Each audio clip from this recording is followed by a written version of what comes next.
Kaur Chhina against Mohammed Nazir, Mohammed Ismail, and Mohammed Nazir. Mr. Davis. Lady Lords, in this proposed appeal, I appear on behalf of Mrs. Chhina, Malone friends, Mr. Cookins counsel, Mr. Shrafi appear on behalf of the respondents, Messrs. Ismail and Nazir. This appeal raises a question which, surprisingly, has never been definitively resolved at the highest level. In the long years in which statutory instruments in similar form to the BVI order with which the court is concerned today have existed in various jurisdictions, which the court is the final court of appeal. Yes, well, that's why we rather unusually directed it to be dealt with orally as a preliminary issue. Well, it is a full constitution, indeed. It's the very question which Lord Sumption left open in Jackpot, yes, considering that not to be an opportune occasion to decide, in which indeed the learned authors of Manson on Privy Council practice had apprehended even before Jackpot, as they raised the question, in fact, a year before the decision of Jackpot. What is the proper test on what would the Board's Commission, I should call a second appeal, to distinguish it from appeals from, in this case, the commercial division to the Court of Appeals of the Eastern Caribbean. I appreciate in some cases there may be previous appeals from the Masters of the Judge of the Board's Commission. I will, for expediency, refer to those simply as first appeals. And is the first appeal governed by Section 30, subsection 4 of the Eastern Caribbean Supreme Court Virgin Islands Act? Is that where we find the domestic law? The domestic law in relation to the first appeal, my Lord, is to be found in the Eastern Caribbean Civil Procedure rules. But it must be based upon. Which is based upon, which the statute has been based on the Act, much as our own rules of the Supreme Court. But is that the correct piece of legislation? As I understand it, my Lord, yes. Thank you very much indeed. And there is no doubt that the Eastern Caribbean Civil Procedure rules have codified what previously had been the practice in the courts of that jurisdiction of applying what is called the application test to determine whether an order is final or not for the purposes of the first appeal. That is not in controversy. The Court of Appeal decided in this case that they were not bound by a decision of the board, Lopes and Chettiar, which in my respectful submission they first of all misconstrued and secondly did not follow when they should have done, and concluded that they were entitled to decide whether the order test or the application test applies to a second appeal. My respectful submission is it's not a question for them, it's ultimately a question for the board, and furthermore they had no proper grounds for distinguishing Lopes and Chettiar. The matter proceeds in a rather strange way below, as my lady, my lords may have seen. There was no suggestion from the court when it first began to even wish to hear argument on this point. The court was much more agitated about the failure to swear an affidavit saying the subject matter of the appeal was worth more than £300. But nevertheless, in the course of argument, Justice of Appeal Webster, who delivered the judgment of the court, took this point very forcefully, as indeed did Madam Justice of Appeal Tom, that they considered that Lopes and Chettiar, first of all, didn't mean what we said it means, and secondly, that in any event, they're not bound to follow it.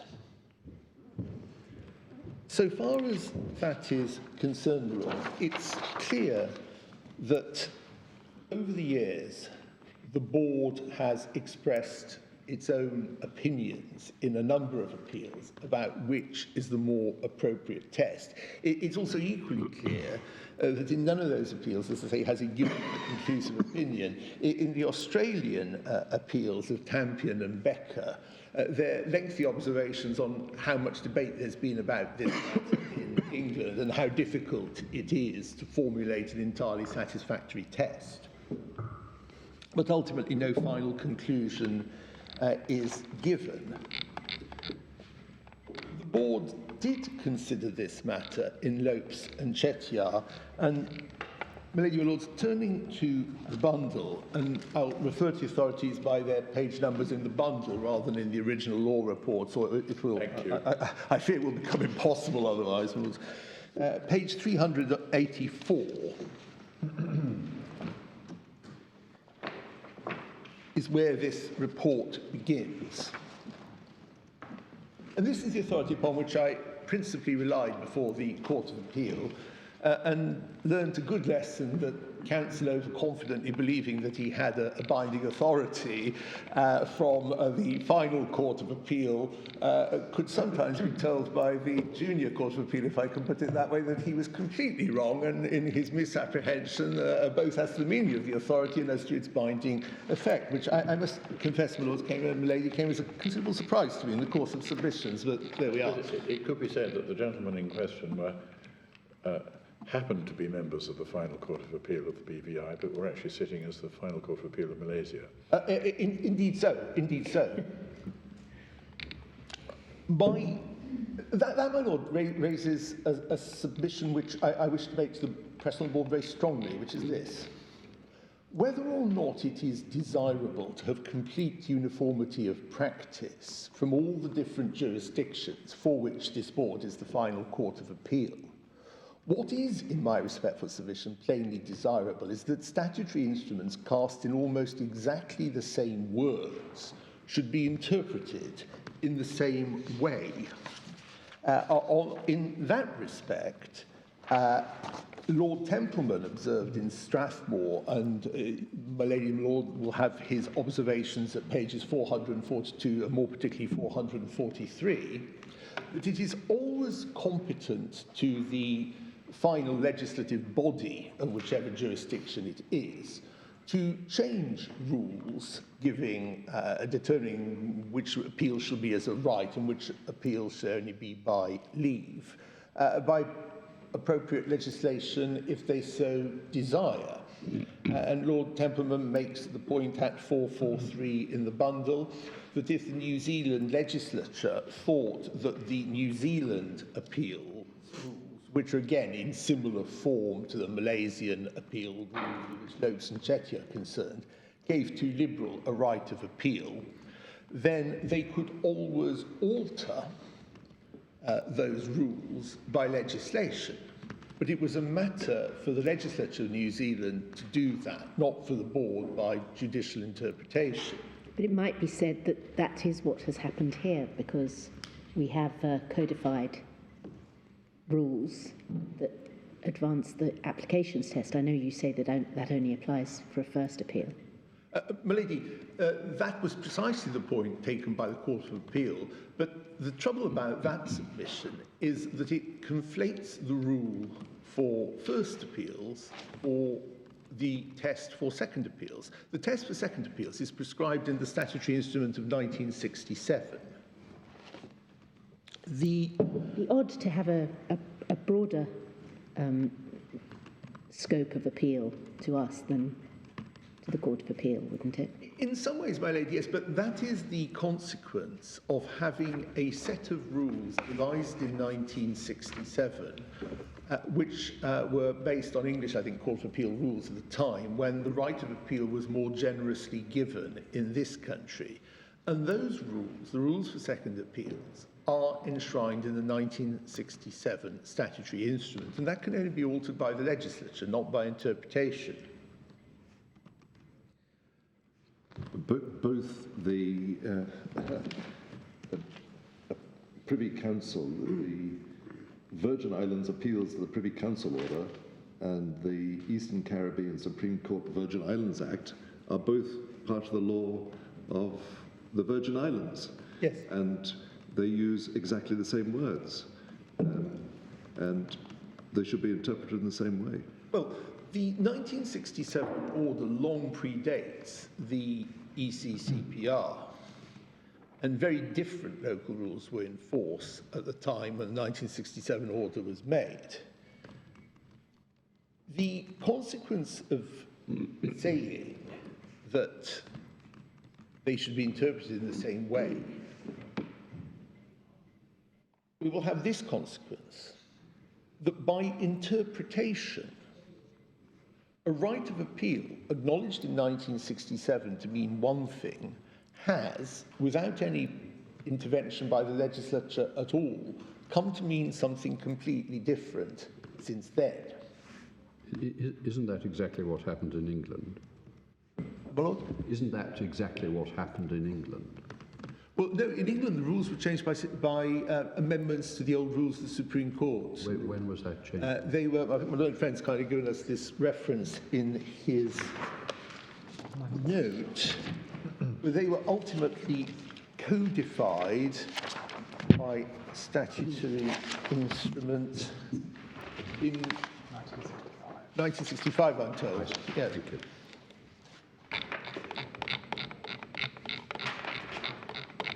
In fact, the categories of appeal, which under the old rules of the Supreme Court, excuse me, the categories of decision, which under the old rules of the Supreme Court were treated as interlocutory and final, were something of a movable feast only under the schedule to its own rules. So this is a matter on which there was never any, how should I put it, never any really settled practice in England, certainly until quite late in the life of the rules of the Supreme Court, if I can put it that way. But by the 1980s, they'd certainly settled down on adopting the application test. But as is said in the Australian appeals of Tampion and Marion Becker, the board did not necessarily consider itself bound by those English decisions, not least because the English rules laid down that the English Act laid down that the Court of Appeal would be the final tribunal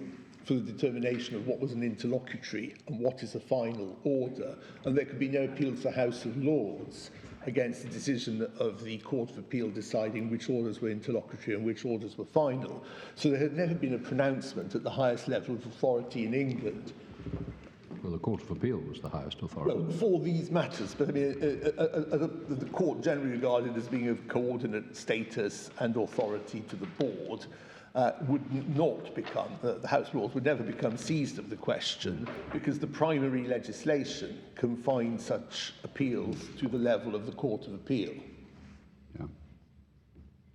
And that's noted in Tampion and in Becker. If it'll assist your lordships, I'll take you to the relevant paragraphs in those authorities. We rather chased you off your original intention to take us through Lopes. Well, if your lordship wishes me to return to Lopes... Well, I just didn't want to get forgotten. No, I'm certainly not going to forget it, my lord. I'll deal with Lopes as it's perhaps the most important of the authorities. Taking that up, it begins at page 384. Yeah. At page 389 is set out the original Malayan Ordinance of 1949.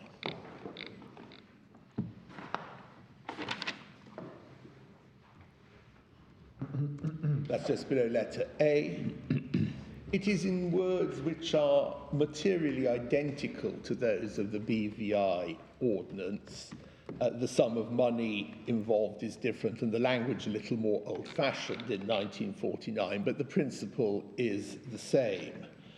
The board may see that letter A from any final judgment or the appeals of writers from any final judgment or order, provided that the matter in dispute on appeal to His Majesty in Council amounts to or is of the value of $4,500 or upwards, or the appeal involves directly or indirectly some claim or question to or respecting property or some civil right of like amount or value.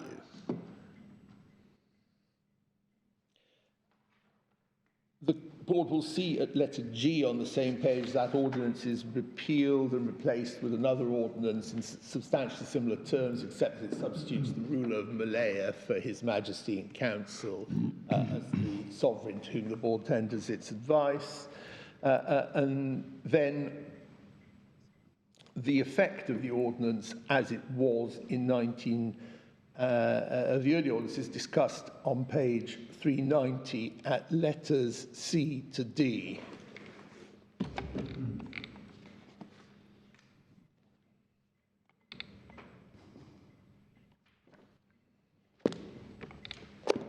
Now, it is certainly the case that the discussion at 893C to D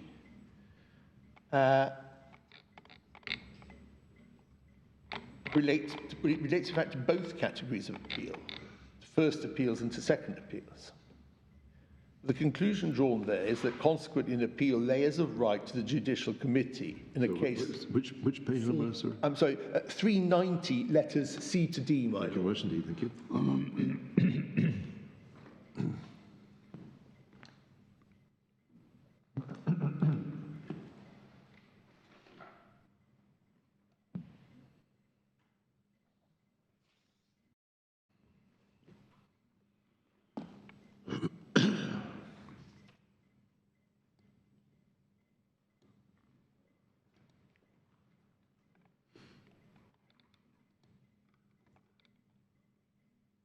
Going over to the next page, the board in Lopes considers the question afresh at letters B to C. Expresses the view that Ratnam was rightly decided, and an appeal to the board lies of right in cases which come within A1 and A2, provided the appellant complies with the orders the court may make in respect of such things as security for costs, which are not very onerous, as the amount of security is fixed at £500 by the statutory instrument.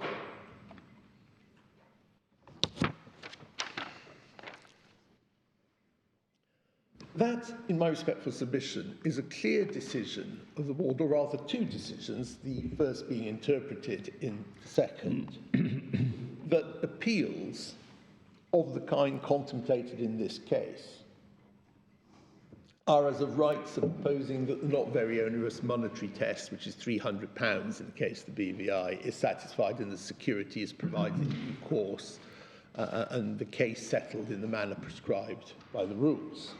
But there was no issue in this case, was there, about whether the particular claim or particular decision was final, or what the test for finality was? It wasn't argued, my lord, no. But that's the whole point, isn't it? Or in the Ratnam case. No, my lord. So how does it help? Well, it helps to this extent, really. The board expresses a clear view that cases falling within the first limb are appeals as of right to the board. But the question is, what is a final appeal, isn't it? Well, that is discussed at C to D.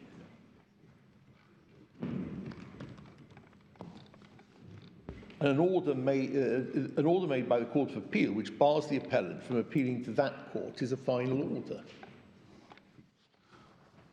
I wasn't quite sure what that order was. It seemed rather odd.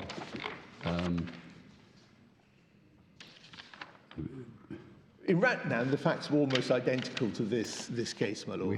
The Court of Appeal made an order which barred the appellant from appealing to the Court of Appeal.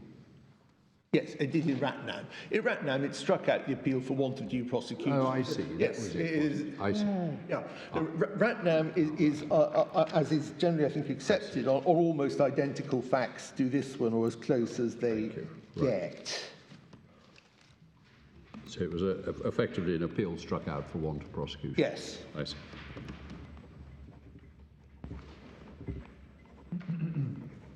And so whereabouts in Ratman?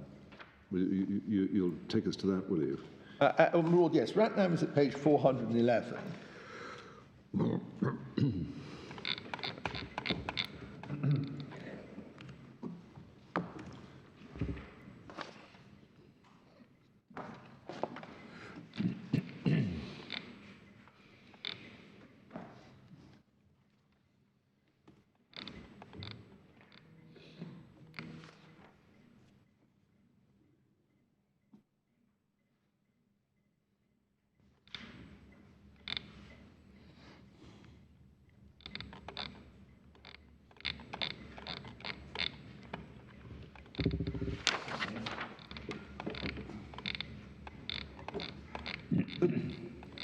head note can perhaps, or the narrative can best be taken up at page 414 at letter C, I submit.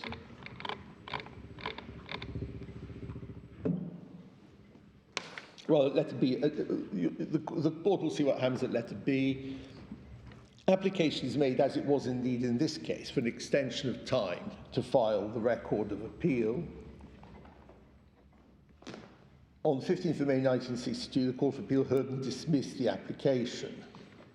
Subsequently, the Court of Appeal held that the order dismissing the application was a final order in that it finally disposed of the rights of parties, and accordingly the appellant did not require the leave of the Court of Appeal to appeal to the board.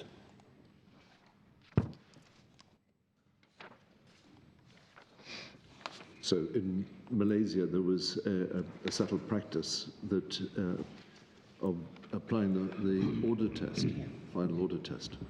Yes. And what did the board say about it?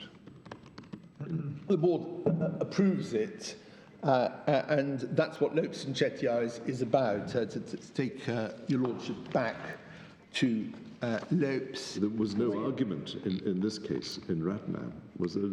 Nobody challenged that finding. Well, the contrary is not argued, my lord, but the board approved the decision. Where? It proves it in Lopes. Oh, not, but they didn't comment on it in It Ratnam. didn't comment on it, no.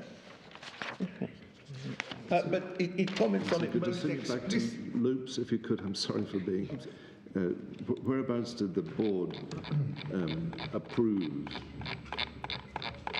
that for all times and for all jurisdictions, the final order test should apply?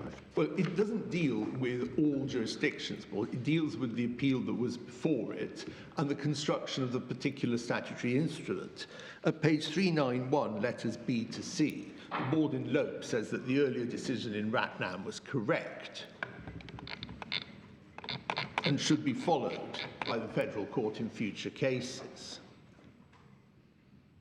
That's as consistent with a decision that was the settled practice in those courts. Well, it was settled in Ratnam, I suspect. Yes. We don't know whether it was settled before Okay, Ratnam. well, at least Ratnam by the settled time of it, Ratnam. And then they approved the Court of Appeal's decision in Ratnam. Is that's right? That's so, my lord, yes. Yes, I see. But what they do is to construe the ordinance. And my submission is that ordinances... Where do they construe the order? They're just saying that there's an appeal out of right where there's a final order, but they're Yes. not addressing what is a final order.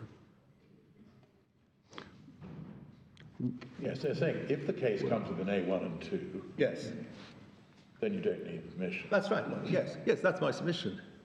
But they weren't addressing a dispute about whether the case did or didn't come with an A1 and 2. Well, that's it was accepted that the case, yes. Yes, perhaps it's a bit ambiguous. If one reads page 390 at C and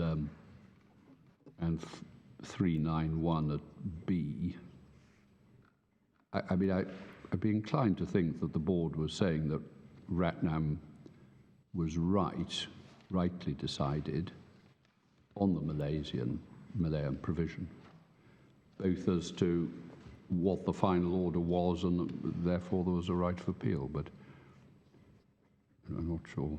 It's a little ambiguous, perhaps. But it wasn't the subject of argument in Lopes. No, That's the point, really.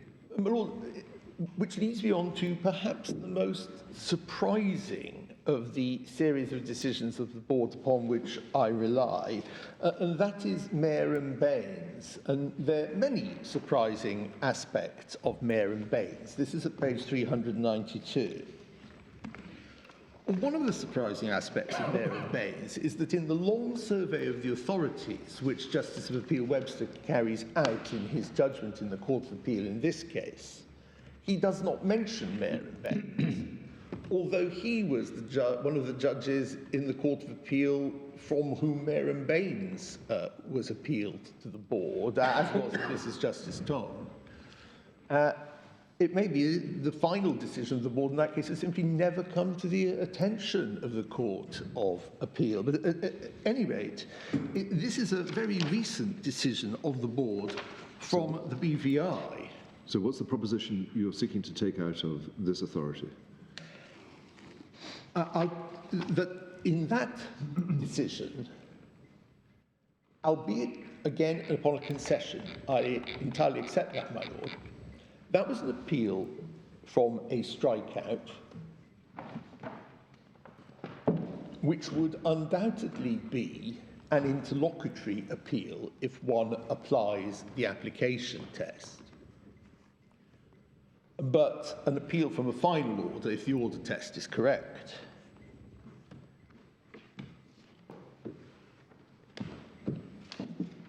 How this was dealt with in the court below can be seen if the court turns to page 397, paragraph 14.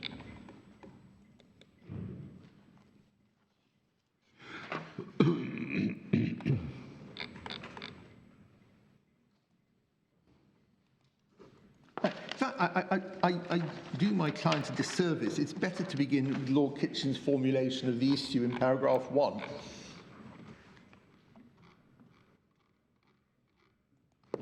Particularly limb 2.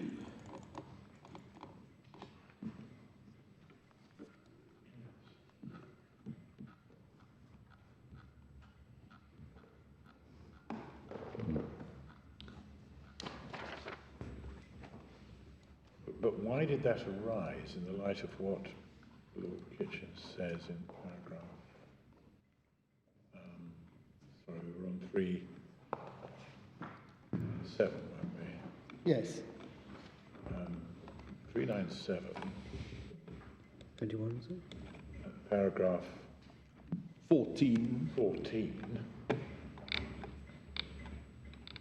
And the second sentence sums up the submission on behalf of the appellant. He contended the Court of Appeal had given a final decision and under the terms of the Constitution order he was entitled to appeal as of right. A very similar submission to that which I made to the board today. The Court of Appeal disagreed and refused his application. So he applied to the board for permission, and the application was successful. Yes. Thus far, it appears he got leave from the board. My lord, yes. Why did it matter whether he had? What I don't understand is why it mattered whether or not he had an appeal as of right. Yeah. Well, I may have misunderstood what's being said in paragraph 14. Paragraph 15. it carries on. Paragraph 15, counsel for the appellant made the submission that the court below had erred in refusing to grant Mr. Mayor permission to appeal as of right. So it appears to have been raised as an issue before the board. But it wasn't critical to the decision because he already had permission. That's the point. See how Lord Kitchen deals with it. Quite. Paragraph 21. It could have had a cost consequence. I said, Lord, yes. But paragraph 21, Lord Kitchen discusses the matter further. Yes, he says it cannot affect the outcome. Yes, so it's obiter, except, my lady, there's no doubt about it. Sir Robert McGarry famously said... Why don't we just look at what is being said here and then hear what Robert McGarry said about it? Oh. So he says it doesn't affect the outcome, but it raises a question of some importance. Yes. And the parties have asked the board to address it. Indeed. But that's the issue of control over an appeal, which is as of right, which the parties accepted. The Court of Appeal decision was. Yes. It was final. They accepted it was final. Well, that can be seen at paragraph 21, my lord. Yes. Both parties accept that the decision of the Court of Appeal was final and that the threshold requirement was met. Yeah.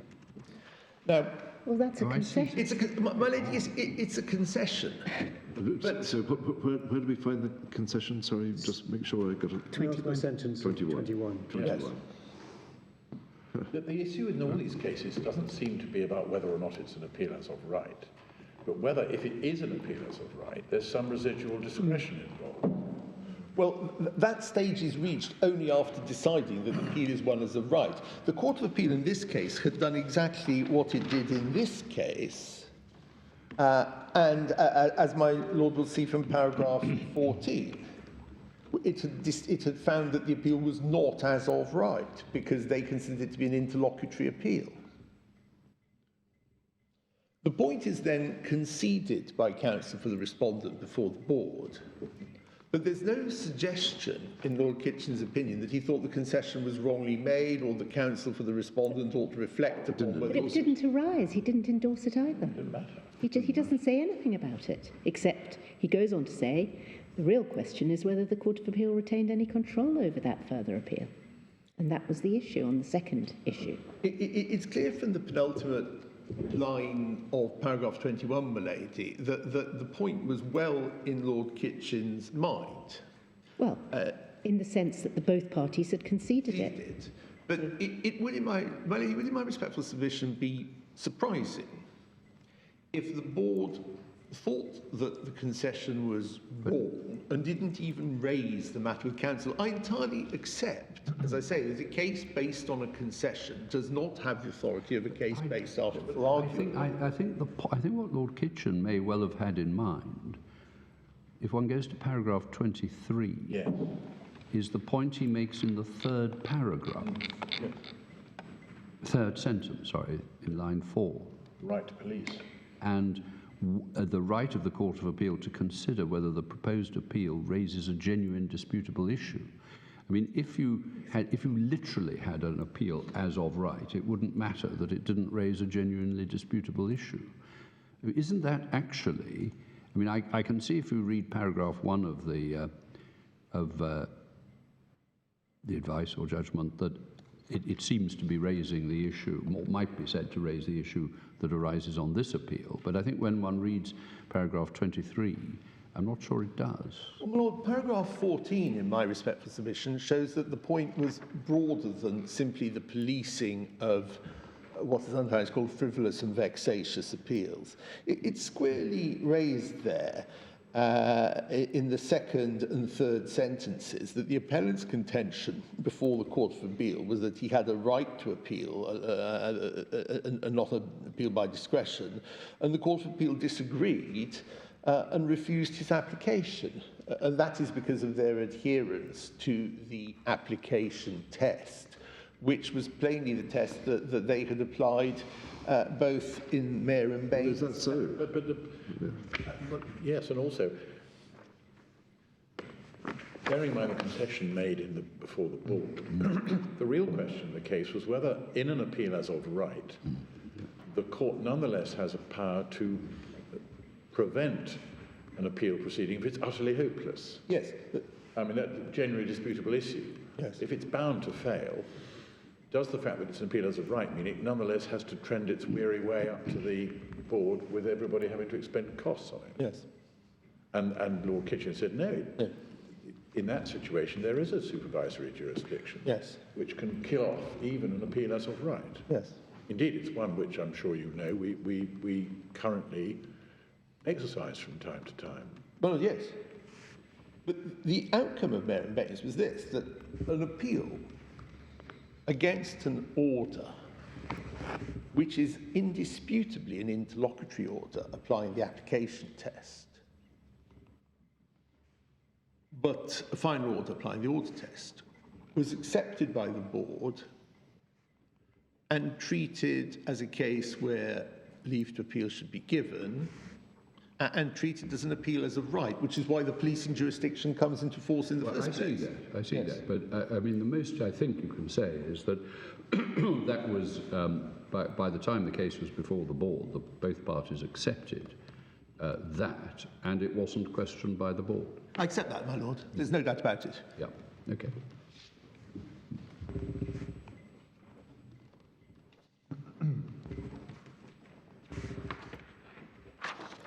Well, the authorities relied upon include Zaid, which, in my respectful submission, properly construed, actually rather assists the appellant, not the respondent. The respondent says we didn't address this case properly in our grounds of appeal. I say, well, there are two reasons for that. The first is that Zaid is actually, as far as it goes, decides the question of what's the proper test on first appeal rather than second appeals. But Secondly, I'll take the board to it to say that here the board clearly speaks well, to say the least of it, of the order test as a test to be applied on appeals to the board.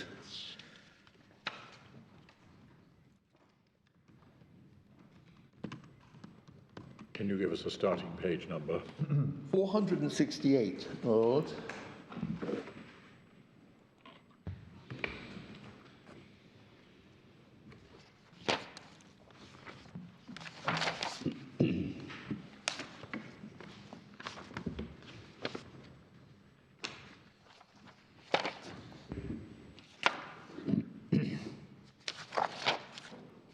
The most relevant paragraphs of the judgment begin at page 477, just below letter B.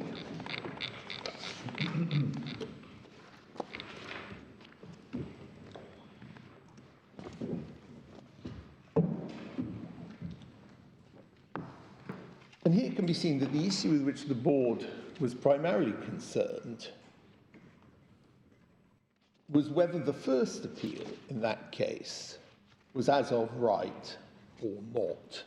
Appeal from an order made by Mr. Justice Haroun in Chambers, I think in open court ultimately adjourned into court from Chambers, whether that was an interlocutory appeal or not.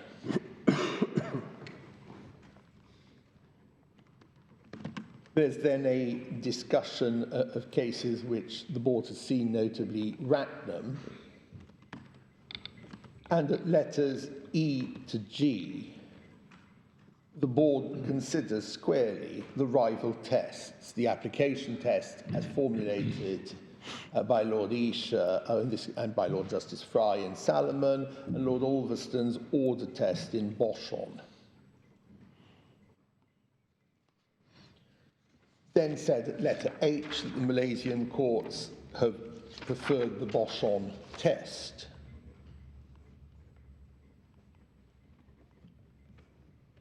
Which is the order test. Which is the order test, my lady, yes. The order test. Yeah. And then the conclusion may be seen at letter D on page 478.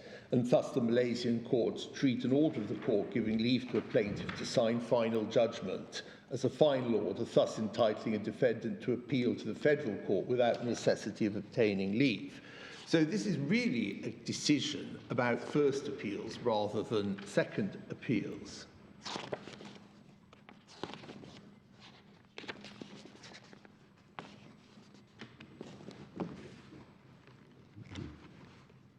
On the next page, 479,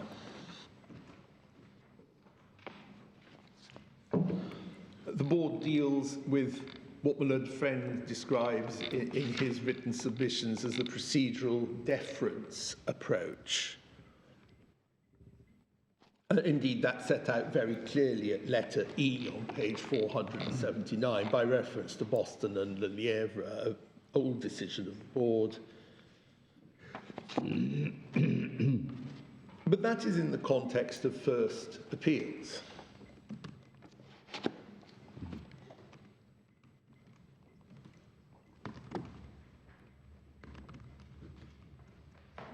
The board does, however, then make observations upon the order test.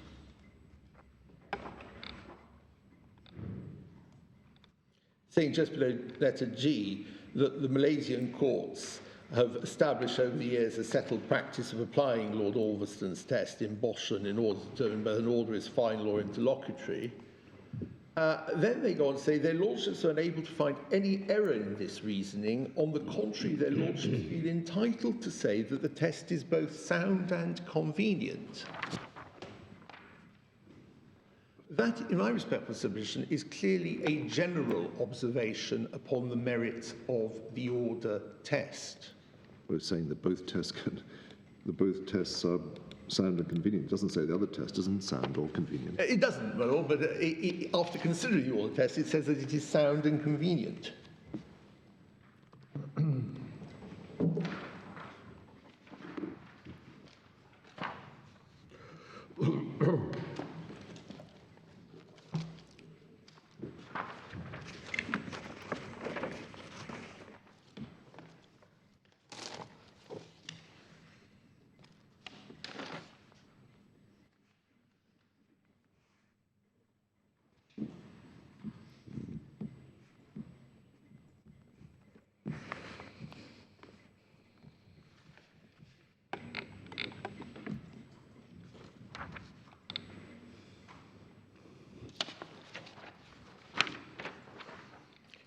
The remaining decisions of the board upon which I briefly touch, my lords, are Campion and Anderson. This the board will find at page 450.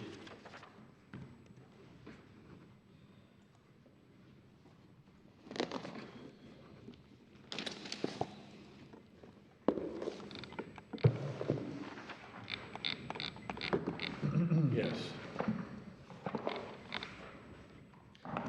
Lord Kilbrandon's advice can be found at page 452, a little more than halfway down the page. He discusses the order test and the application test and goes on to say that it's difficult to frame a definition of final or interlocutory which will enable a judgment to be recognised for what it is by appealing to some formula universally applicable in any contingency in which the classification falls to be made. And then goes on to say Lord Curzon's hardly could refuse to undertake the task in an appeal before him. Which simply shows that we all have the words of Lord Denning and Salter and gosh, indeed, learning civil procedure at law school. Yes, one of these tests is logical and the other has had some practical value, yes. It is, undoubtedly, it is not an easy question, as the board has itself repeatedly observed. But my submission ultimately to the board is this. It is clear that the board has accepted in Lopes and Chettiar an interpretation of a Malaysian ordinance in very similar terms to the BVI order in which the board is concerned, that endorses the finality test, endorses the order test as a test of finality. In Zaid, which is said to be an authority against me, the board has nothing but praise to lavish upon the order test. And that is a series of decisions of the board, Ratnam, Lopes and Zaid, in which the order test is adopted. The Court of Appeal were, in my respectful submission, wrong to say that Zaid is the crucial authority, because it in fact deals with first appeals, and in my respectful submission, Lopes is actually the authority dealing via Ratnam with second appeals, but the approach taken in all three is consistent, and that is three consistent decisions of the board over a period of about 14 years, from 1958 to 1972. There is no authority to say that the board will prefer the application test. Whether or not a single test should simply be applied, not necessarily a question the board needs to determine today, but if it is mine to determine it, I submit that for the reasons explained, particularly in Zaid, the order test is the better of the two. The alternative outcomes can work great injustice. For example, an application on the construction of a will, a deed, a set of articles of association, whatever it may be, that is tried in court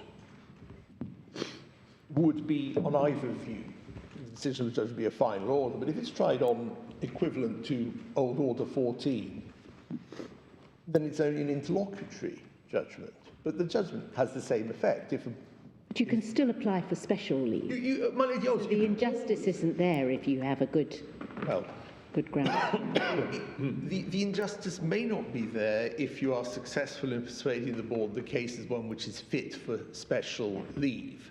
But it is an extra and significant procedural hurdle that an appellant has to overcome.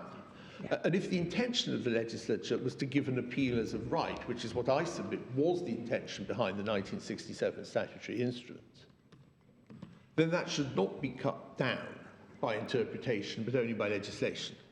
But you'd have, so you have a trial, Yes. which leads to a final order, Yes. and then would be a right of appeal to the Court of Appeal. Yes. And then the question is whether you should have a second appeal, to which a higher test is applied if special leave is needed of general public importance. Yes. Why does that produce an injustice? Well, it's not what the statutory instrument says. Yeah, but your general point Yes. was, as I understood it, that there would be an injustice wrought because if the will construction had happened to be done on what was an interlocutory application, there wouldn't be a right of appeal, a right of a second appeal. Well, there wouldn't be a right of first appeal. Whether an injustice is finally done will depend upon whether the Constitution of the Board, looking at the application for special leave, grants it or not. Yeah, But what, in my respect for submission, follow is that. well, what in my respect for submission is unjust, and is that the question whether appeal is as of right or as of grace depends upon the form in which an application is brought. If the outcome is the same, or the question is the same, for example, on Order 14 or on what would now be a Part 8 claim to construe an instrument, the outcome for the parties is the same. The tribunal considers the instrument and interprets it and declares what it means. If that is done as the trial of what used to be an originating summons is now a Part 8 claim, then that's a final order on either view. If it's done on an application for summary judgment, then it's only an interlocutory order. Because what the court is being asked to do there is not so much construe the document, but to decide whether there's any real issue of construction that needs to go to trial. In my respectful submission, my lord, the reality of an Order 14 application or summary judgment application or that kind is that it can't sensibly be distinguished from a construction summons in any way. This would be Lord Justice Lewison's grasp of the nettle. Yeah, my lord, yes, indeed. If that simply is the question, do the Articles of Association... I still wonder where the injustice is. Well, in England, if on either basis, you would need leave to appeal at all. Well, that might be said to be unjust, but that's what the position is here. The injustice is not in imposing a test requiring leave to be given. It's treating the same question in different ways, depending upon whether the order is categorised as interlocutory or final, although the same question is before the court. Yes, but I'm not sure, as my lord has said, it's not actually the same question. Because these questions, if there's a full trial, then there's been a final determination on all the evidence on an issue which is clearly disputable. Otherwise, it wouldn't have got to trial. But on an interlocutory application, such as a strikeout or summary judgment, that's not the issue. The issue, as my lord has said, is, well, whether there is an issue. Well, yeah, that would be so in a witness action, but in a construction question, Well, I really, think you can push it would be that the same. too far, even on grasping the nettle principle. I mean, the test remains the same on summary judgment. Is there a contrary argument? I mean, what you're pointing to is you can take examples which you can say produce an oddity, but I find it more difficult to see how you can say it produces an injustice.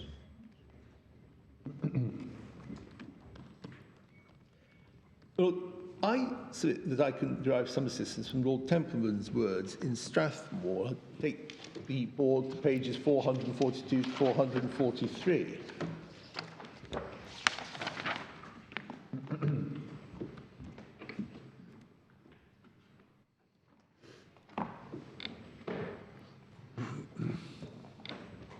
I'm sorry, can you give me the page again? 442, my lord. Thanks, sorry, I got that wrong. I'd take this up at letter F, if I may.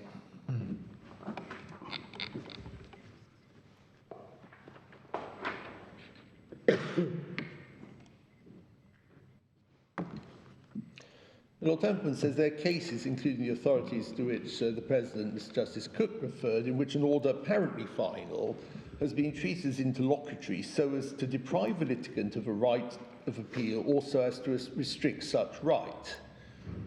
And then he refers to the words of Lord Evershed in relation to strikeouts for frivolous or vexatious claims.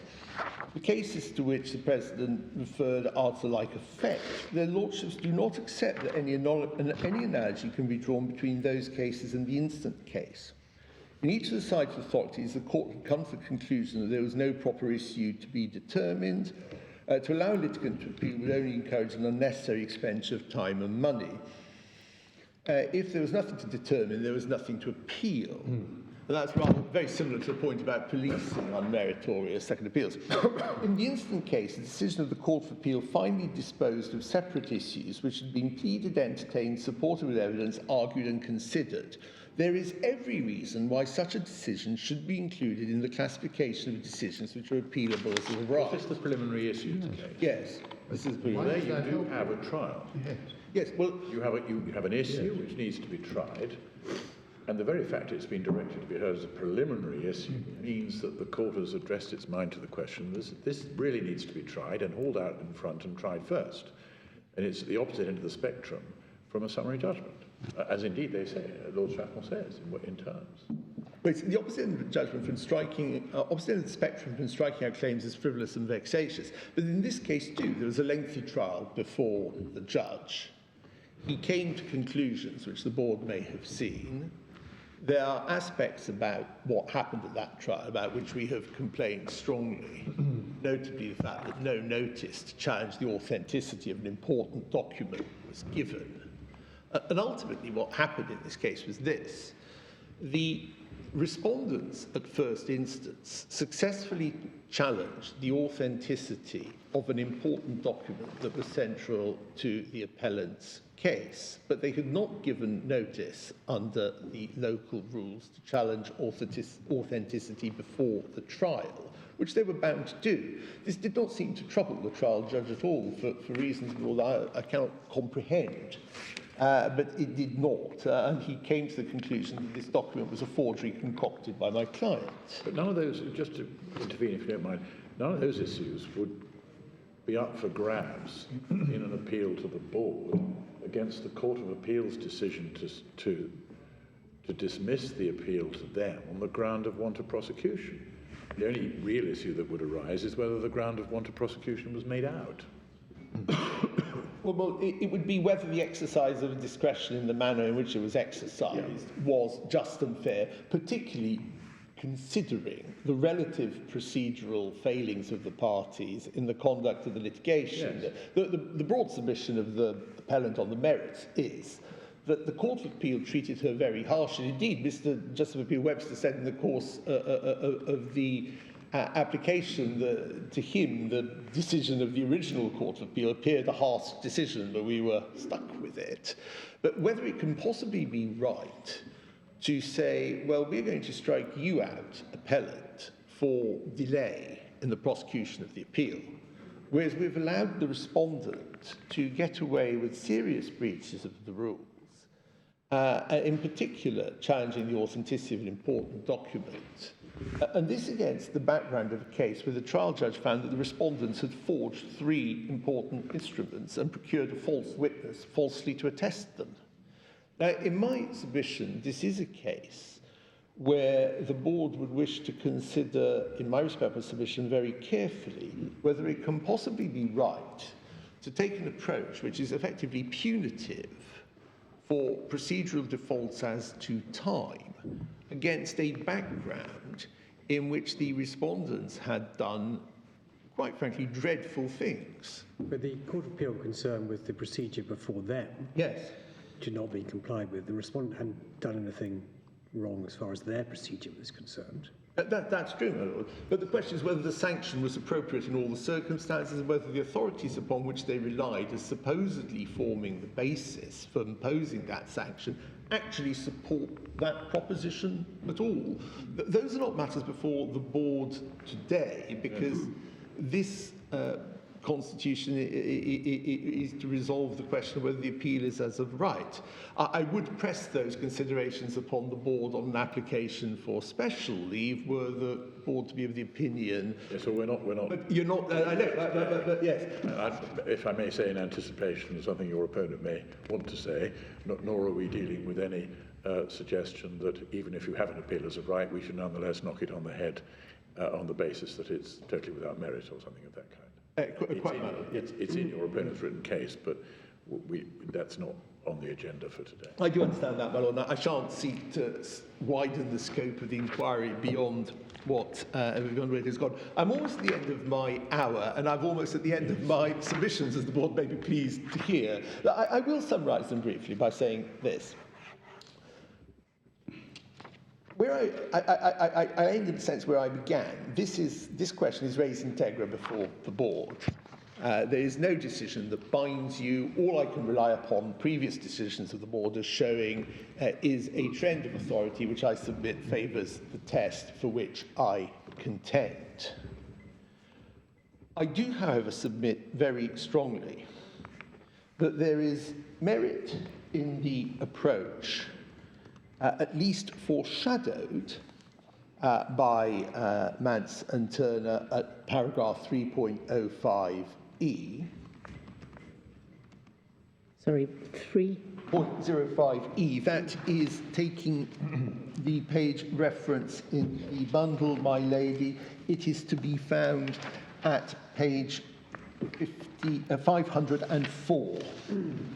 thank you.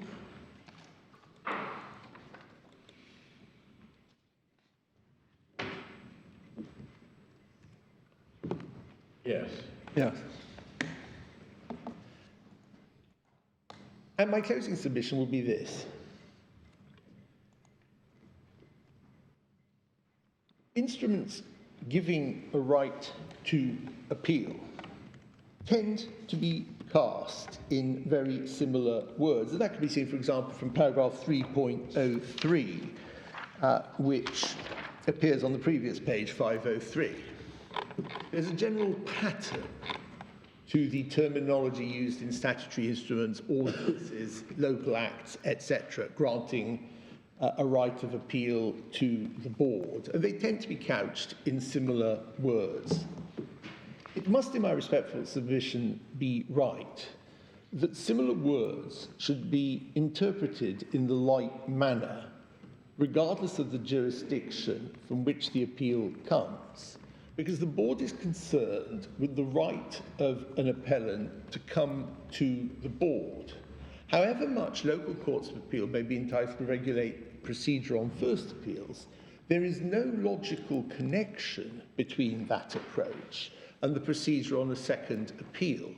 It is a policy decision for the board, about which the board will no doubt form a view of whether it is desirable that there should be a similar practice in all the jurisdictions from which it hears appeals that have statutory instruments in similar terminology. But my submission is that it would plainly be sensible and convenient that there should. Otherwise, one reaches a situation in which there could be 24 jurisdictions with similar statutory instruments, and in 12 of them they're interpreted one way, and in 12 of them they're interpreted another way. Aren't you faced with the same problem, though, in relation to the provisions in the local law dealing with first appeals? Supposing those are in very similar terms, the courts of the local jurisdiction construe those as applying the applications test. The same words, you say, should be construed for the purposes of appeal to the board as bringing in the order test. The only difference between the wording is that the appeals to the Court of Appeal, they refer to interlocutory orders, and the appeal to the Privy Council, they refer to final decisions. Final decisions, yes. And so those are two pieces of legislation that apply in the Virgin Islands, are part of the law of the Virgin Islands, and should be construed in the same way in the Virgin Islands. And that's turning your proposition around. And my answer to that, my lord, as best I can give it, because as I say, this is a matter upon which the board will finally, as the highest court of appeal for all these jurisdictions, come to a view. It is that the principle which my learned friends call procedural deference and which has been applied in a series of cases from Boston and Lièvre onwards, and is analysed best, in my respectful submission, in Zaid in some detail, has always been applied to first appeals only. In none of the many cases before the board today have the learned counsel for the respondent, at least as I understand their written cases, I shall no doubt be corrected in oral submissions by my learned friend Mr. Cook, King's counsel, if I am wrong, but in none of the cases that I have found, as I read them, and the board may think that my reading is wrong and my learned friends is better, I don't know, there is no case where the test of procedural deference has been applied to statutory instruments or ordinances dealing with second appeals. And indeed, my Lord Briggs, in the most recent of those cases, my Lord was construing the Eastern Caribbean civil procedure rules when saying that the board would be reluctant to depart from a construction placed upon merely procedural rules or rules of evidence in the jurisdiction in question. That's the most recent case in which the procedural deference test is applied, as it happens by my Lord Briggs. Can you remind me of the page number? Yes, my Lord, let me find that. That is in Bergen and Evans, page 207.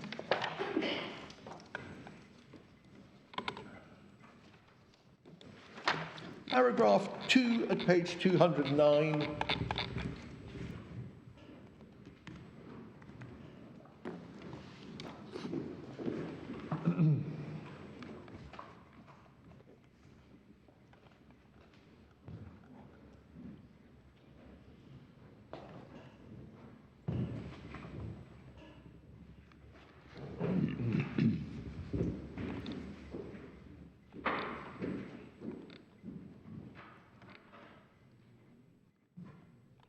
And then my Lord says that just because there's an English civil procedure rule in similar terms doesn't mean that the board will say the local court was wrong to construe one of the Eastern Caribbean civil procedure rules in different terms from a like English rule. So this is also a very recent opinion of the board about first appeals.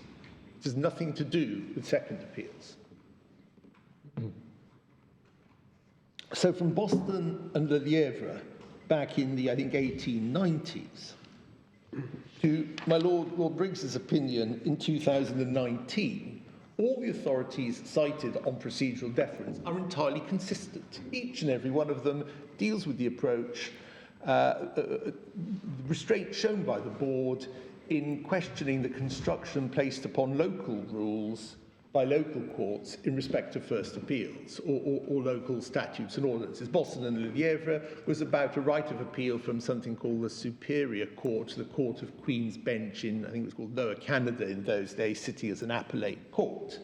It had nothing to do with appeals to the board. The appeal to the board was only against the view that there was an appeal or was not an appeal as of right from the equivalent of the county court to the equivalent of the Court of King's Bench. I think we probably need to give your opponent a bit of... Yes, my Lord, I've made my submissions. They won't improve if I repeat them. And your Lordship has given me 7 minutes more than I promised. Thank you very much indeed. Thank you, my Lord. Now, Mr. Cook. Thank you.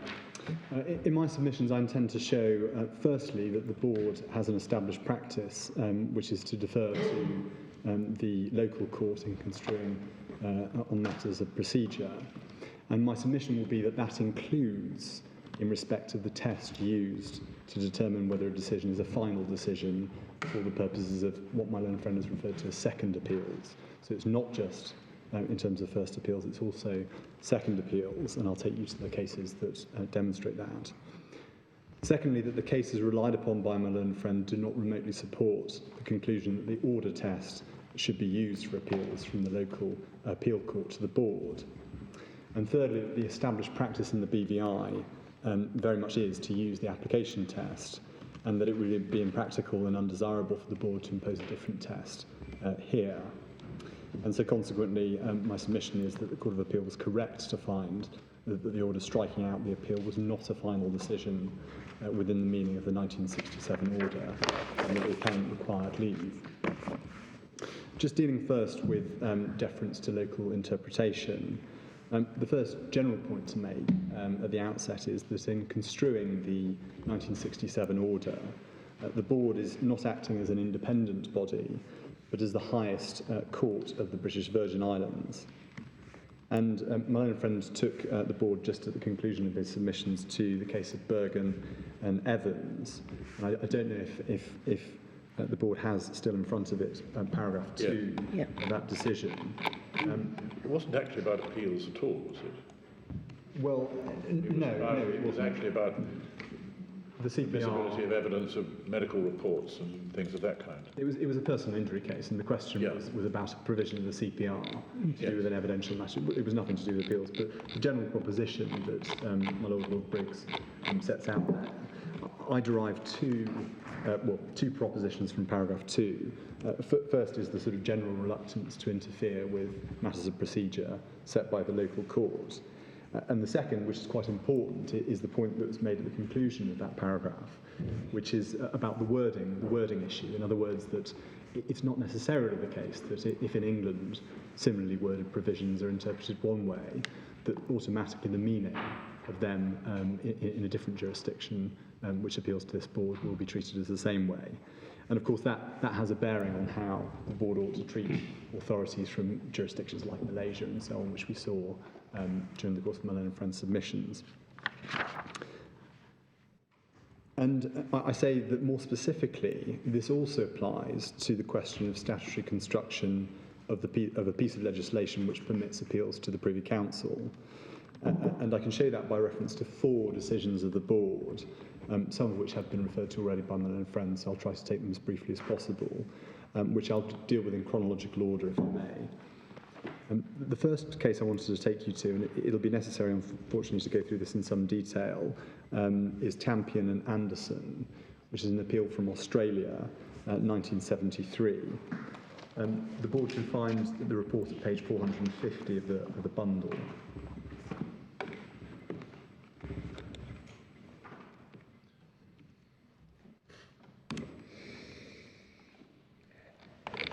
And just to give you a brief overview of the facts, this was a defamation claim which was stayed at first instance on the basis that the claim was vexatious, frivolous, and an abusive process.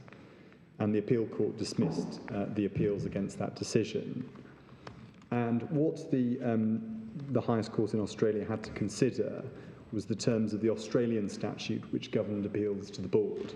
So, in other words, I say this is a second appeal case where the question was what construction the highest Australian court was placing upon the relevant legislation.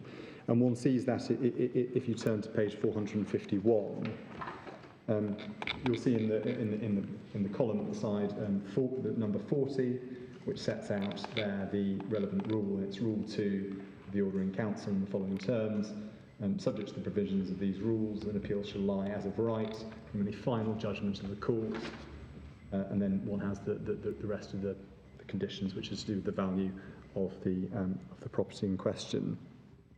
Now, it's not, of course, identical, but similar to the terms of the BVI statute, which refers to final decisions.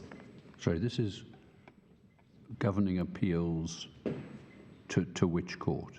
To the board. To the board? Yes. I see. So I say this is a second appeal Yes, case. I see. Right. And what I will submit is that the way that the board dealt with this demonstrates the deference point that I made at the outset. Going on through the case, if one takes up page 452 over the page, one can take up the reasoning in the first substantive paragraph. The words, whether these terms and conditions have been satisfied in the present cases is the first question for the board to consider. And then a little further down, the next paragraph, at the hearing on the petitions, their lordships had the advantage of a very full citation of authority, both Australian and English, on the question whether a given judgment is of a final or an interlocutory character. It is clear that in general, and certainly in the present cases, the Australian courts have accepted as authoritative the English decisions on the topic. And then we don't need to read out the next paragraph, which sets out the debate, as it were, between, on the one hand, the Bolson order test, and then on the other hand, the Salomon and Warner exposition of the applications test.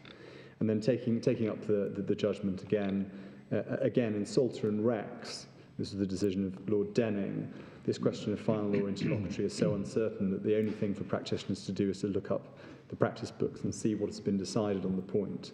Most orders have now been the subject of decision. And then the judge goes on to say, rather wryly, this advice, even if it may be distressing to the scientific lawyer, may nevertheless be the most helpful in any actual case. And then one goes on, as far as the present problem is concerned, namely whether an order staying in action on the ground that it is frivolous, vexatious and abusive process, the cases leave no room for doubt. There is a consistent line of authority to the effect that such an order is an interlocutory judgment. And then the court goes on to summarise some of the English cases. And just taking things up over the page at page 453, this is the quote from Lord Evershed. After consulting with the Chief Registrar and looking at the cases and after consultation with my colleagues, I'm left in no doubt that rightly or wrongly, orders dismissing actions, either because they are frivolous and vexatious or on the ground of disclosure of no reasonable cause of action, have for a very long time been treated as interlocutory.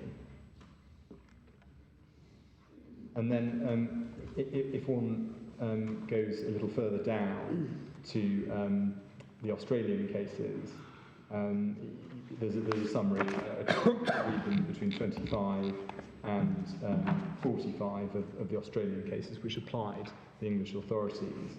And then taking it up at the conclusion at 50 at the side of the page, their lordships accordingly being satisfied with the consistent English decisions in this class of case going back to Price and Phillips have been accepted as correctly representing the law of Victoria. An important point, because that was the significance of the English cases in this context. I'm not prepared to advise that leave to appeal on this point ought to be given. Now, in my submission, this case is an authority which demonstrates the following three things. Firstly, it's an example of a jurisdiction using the applications test concerning similarly worded legislation, and indeed in respect of a relatively similar factual situation. That was an appeal that was struck out on the basis that it was frivolous, vexatious and abusive process. Secondly, it's an example of the test being used in a second appeal case. And thirdly, it's an example of the board essentially deferring to the interpretation of the law by the Court of Appeal in Victoria. And you'll have seen during the course of the judgment there reference to the decision of Lord Denning and Salter Rex. It might actually be worth just turning to that briefly. That's at page, one can take that up at page 426 of the bundle. 426. 426.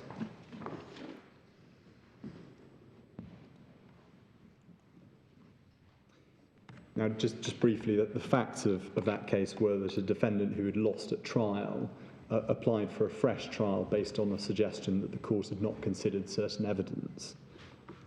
And the court's order, the first instance court, refused to grant the appellant a new trial, and his lawyers had mistakenly thought that it was a final order, and therefore they missed the appeal deadline, which was different in those days to that for interlocutory orders. And in that case, Lord Denning summarised the competing tests and came down firmly in favour of the application test. And if we just take up his judgment at page 429, one sees Lord Denning summarises from G to H the two tests about the application test and the order test. And over the page at page 430 at A, Lord Denning says that Lord Ulverston was right in logic, and that's a reference to the Bolson case, but Lord Esher was right in experience. Lord Esher's test has always been applied in practice. And then he goes on to say, for instance, an appeal from a judgment under Order 14 has always been regarded as interlocutory. Now, of course, Order 14, as we may remember, was the precursor to summary judgment. So picking up on what my learned friend said towards the end of his submissions, it's absolutely clear that in England, at any rate, and before it was codified by the rule change, that the common law considered that to be an interlocutory order, and you see there Hunt and Allied Bakeries. And Lord Denning goes on to say, so I would apply Lord Esher's test to an order refusing a new trial. I look to the application for a new trial and not to the order made. If the application for a new trial were granted, it would clearly be interlocutory. And then we have a little further down, but we don't need to read it out, the famous quote about there being no other way on them to look up the answer in the textbooks. The next decision of the board that I wanted to take you to illustrate the point about second appeals is the decision of Becker, which was also an appeal from Australia, 1977, so a few years after Tampion.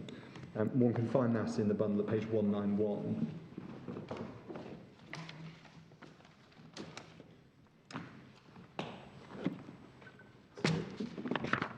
The case starts at 191, and just to give a summary of the facts, it was a case about a claim for a declaration concerning whether Mrs. Becker was entitled to require the council to examine a plan to subdivide her land. And it's worth just looking at some of the background at page 193, which summarises the facts.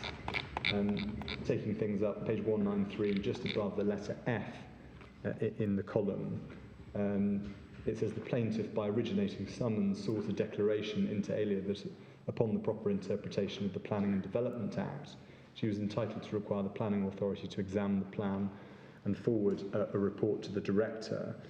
By the judgment and order of August 29, 1974, the full court refused to make a declaration and in December refused leave to appeal to the Privy Council. So that was the nature of the dispute there. And my learned friend in his written case refers to the argument by the Solicitor General, which is worth having a look at. That's at page 196. One of the points that was being taken by the Solicitor General was essentially that it was an interlocutory order and that leave was required. And it's worth seeing how the argument was put, at any rate, by the Solicitor General. You see that in C in the margin. And just taking things up at a few lines in, a final judgment is calculated to put an end to the dispute between the parties, whichever way the decision goes. Here, the dispute was about the plaintiff's right to subdivide. The issue on section 45B of the Planning and Development Act is only one aspect of the dispute and not the judgment's effect on the plaintiff's application to subdivide. The judgment's effect on the plaintiff's application to subdivide does not dispose of the matter. That illustrates the interlocutory nature of the proceedings. It's rather akin to a preliminary issue. Yes. Indeed, and then Lord Russell intervened and said, I should have thought that a judgment on a point in dispute properly brought before the court by originating summons, so the old terminology of commencement of a proceeding. The determination once and for all between the parties was a final judgment. And one sees essentially that reasoning in the court's full judgment. And that can be found at page 201. Looking at the top of the page A, at this stage of their judgment, the Lordships are concerned to inquire solely whether the plaintiff is entitled to appeal as of right. And then one gets the statutory provision at B, in relatively familiar terms, but the wording there is about final judgment. And further down the page at D, question 1, was the decision of the full court a final judgment? Hogarth and Mitchell held that it was, while Wells was not entirely convinced of the correctness of that view, but was prepared to assume that it was. And then over the page at page 202, the board quote from the judgments of the Australian Court of Appeal, and they say, in respect to the question at E, lacking any such definition, and this is whether an order is final or not, was the judgment of August 1974 a final judgment? Their Lordships hold that it was. even though for administrative reasons further questions were put in the originating summons. And the negative answer to the question raised by the prayer for the first declaration produced a state of finality. Hogarth J was correct in saying in his judgment that for the purpose of these proceedings, I think that the order of the court was final. It finally determined the question of whether or not the plaintiff was entitled to have her plan considered by the council. That was the list, and that was finally determined adversely to her. Whichever way the decision went, it was a final decision as between the parties. I therefore think that it's a final judgment. And of course, pausing there, the point I make is that that was an application of the applications test by the Court of Appeal, albeit that there was a debate in this case about how it's to be applied in respect of this issue. And one sees that again in G, where the judgment of Justice Mitchell is quoted with approval, and counsel for the plaintiff submitted that only the rights which the court was concerned with the rights claimed in the originating summons, that whichever way the answer to question 1 had been given, the rights of the parties on that point would have been finally determined. And that as far as questions 2 and 3 were concerned, they were separate questions which could have been the subject of separate proceedings. In my view, this argument is correct. Within its narrow confines, the answer to that question, whichever way it went, necessarily determined the rights of the parties ought to be determined in paragraph 1 of the originating summons. And then the board goes on to say, accepting these views and bearing in mind the refusal of the first declaration sought made it impossible for the second and third questions raised in the originating summons to be considered. Their lordships hold that the decision was a final judgment. Now, my learned friend in his written case, at paragraph 33, suggests that Lord Edmund Davies's judgment, which I've just taken you to, seemed to favour something more akin to the order test. Well, in my submission, that's not correct. What Lord Edmund Davies was doing was to uphold the Court of Appeal's application of the applications test, albeit that there was an argument as to whether what constituted the matter or lists to which the test was to be applied. On no view could one say that he was applying the order test. So again, in my submission, this is an example of a statute governing second appeals, where the board essentially is applying the applications test. It's not a deference case, though, is it? Well, it doesn't quite arise in that way. This was more because the way in which the debate was agreeing with the reasoning. Yes, they were agreeing with the reasoning of the lower court. But the important point I make is that this is a situation where the board applied the applications or upheld the application of that test, which was the test that the judges in Australia were using.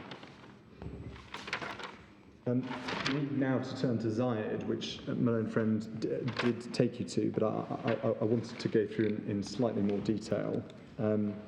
This is the 1982 decision of an appeal from Malaysia. We can take that up at page 468 of the bundle.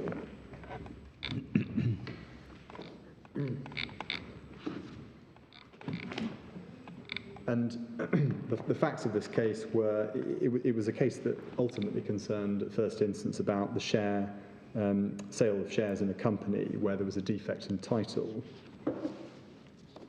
And at first instance, the defendant to the claim applied for leave to enter final judgment against the third party who was the original vendor of the shares.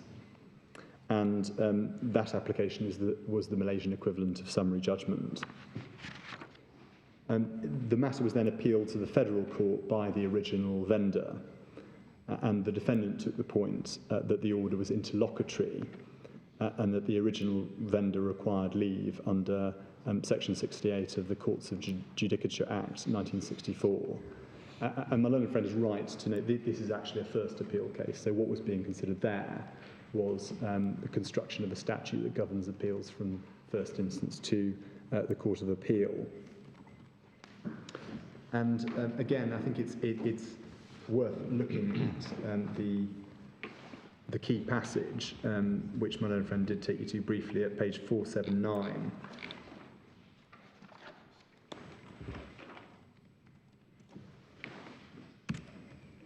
In fact, it's probably worth taking things up slightly earlier at page 477.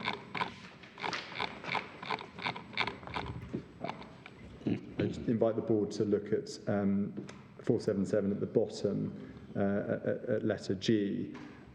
What the board does is it goes through the various authorities. So it starts with the Boston case, which expounds the order test, and notes that the Malaysian Court of Appeal adopted that test in preference to that in the Salomon case. So that was it noted the decision of the direction that Malaysia decided to go in. One then sees a reference to the Ratnam case at D on page 478, and how that decision dealt with the Boston case as well. And then further down towards the bottom of page 478 at F, there's a note about the Tampion case, which I just took you to, and one sees at the end of the sentence in that paragraph, it appears from the judgment of Lord Kilbrandon that the Australian courts accept as authoritative the English decision on this topic. And then over the page to page 479, one can take things up at E in the margin. Effectively, the effect of all of this is to give the defendant an appeal as a right, and that's the settled practice in Malaysia, to give the defendant an appeal as a right against an order giving leave to sign a final judgment, in other words, summary judgment. Moreover, it would seem to their lordships that it would be wrong to overrule the federal court on a matter of procedure as distinct from substantive law, unless it can clearly be shown that the court has misconstrued the statute law of Malaysia. And there's the quote from Boston there, which sets out the same rule.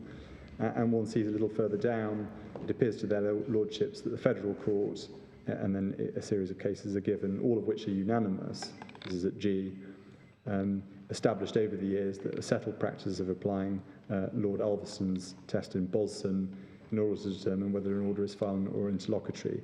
Their lordships are unable to find any error in this reasoning. On the contrary, their lordships feel entitled to say that the test is both sound and convenient.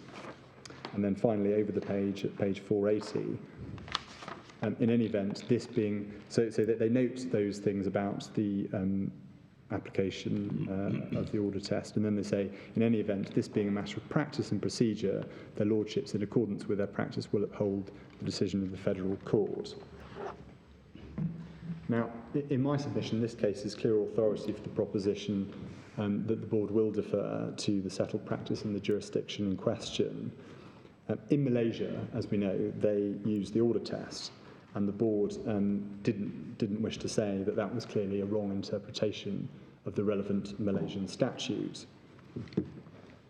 And although, as I said before, this is an example of the board examining legislation which concerns a first appeal, there's no reason in principle why the same approach should not be adopted for appeals to the board. And after all, one is construing in both cases legislation of that jurisdiction. So the fact that legislation governs appeals to the board forms no basis of any sensible distinction, because all of that is interpretation of the law of that jurisdiction. And as I said before, Tampion, Becker, which were the first two cases I showed you, and Strathmore, which I'm going to come on to, are all examples of the deference approach being taken to legislation which governs appeals from the local court of appeal to the Privy Council. So finally, the final decision of the board I wanted to take you to was the Strathmore case, and that was an appeal from New Zealand, 1992. We can take that up at it's page 434 of the bundle. Starts on page 434, and this was a case which concerned the question of cases where there's a preliminary issue or a split trial. And in the Strathmore case, the underlying claim was a claim for breach of fiduciary duty, and the defence was in part that claim, the claim for fiduciary duty, had been compromised. And what had happened was the issue of compromise, or the issue of whether that claim had been compromised, was set down to be tried as a preliminary issue. And if we go to page 437,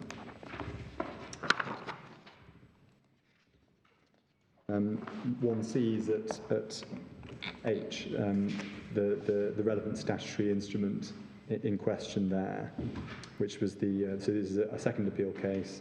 The New Zealand appeals to the Privy Council order, and one sees, which must be familiar by now, the formulation and the words final judgment are used, and then we have the thresholds.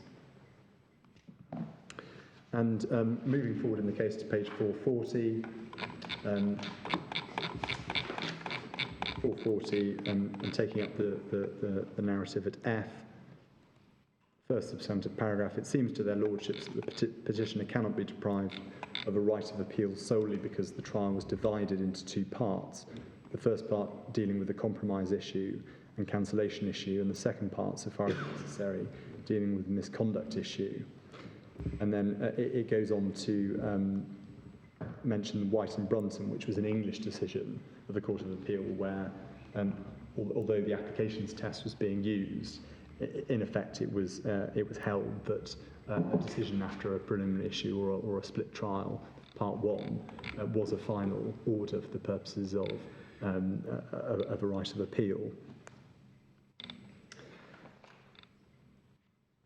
And then moving on, and one can see, I wish just to put into context the submission my learned friend made. He took the board, I think, to page 442.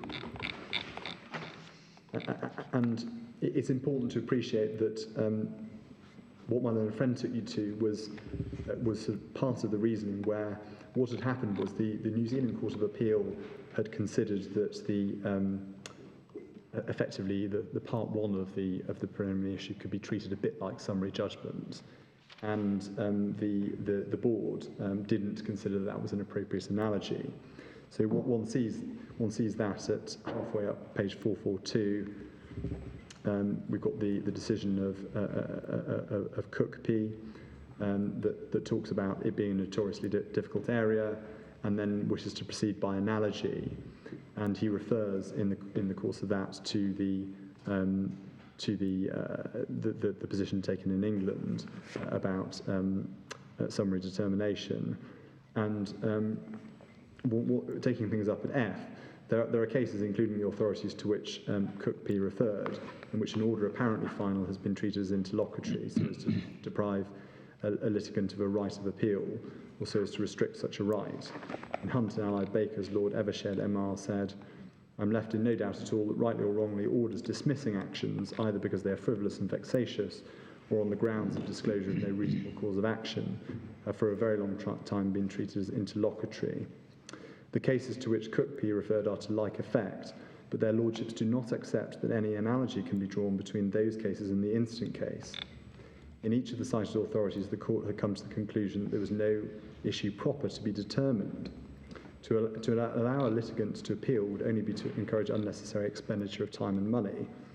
If there was nothing to determine, there was nothing to appeal.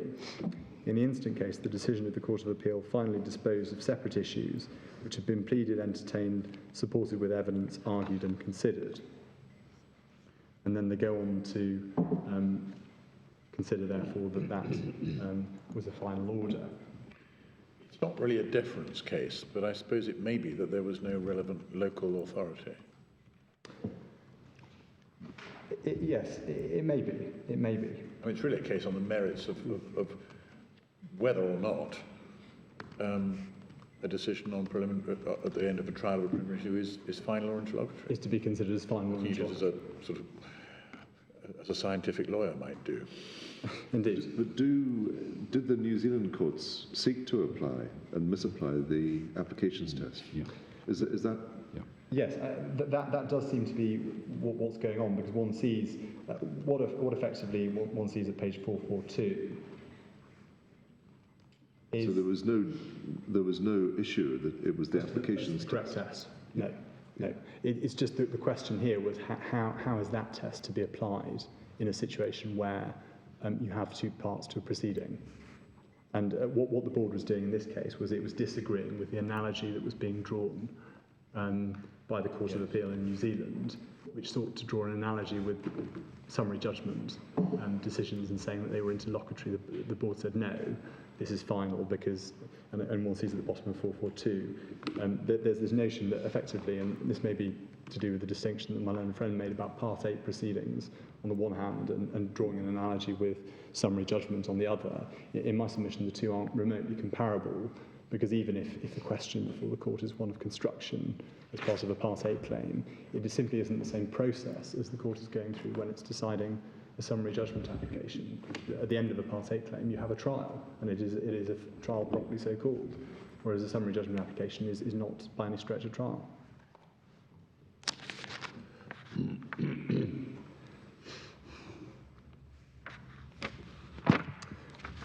So that's Strathmore. Those are the four decisions I wanted to take you to as to how to give a complete picture as to how the board has treated not only first appeals but second appeals as well on this question. And in my submission, for all those reasons, the board should not disturb the Court of Appeal's determination of the applications test to the question as to whether or not this decision is a final decision. Furthermore, to test the proposition my learned friend is putting forward, in my submission, it would be undesirable if the board were to give a different interpretation as to second appeals. I make several points in this regard. The first is that it's clearly, and I think it's not in dispute, that it's settled practice in the Caribbean that the applications test is used. As well as the Court of Appeal's decision in the present case, that judgment also refers to a number of other authorities in which the applications test is used. And I don't think we need to go to them, but for the board's note, there are two decisions that are referred to by the Court of Appeal here.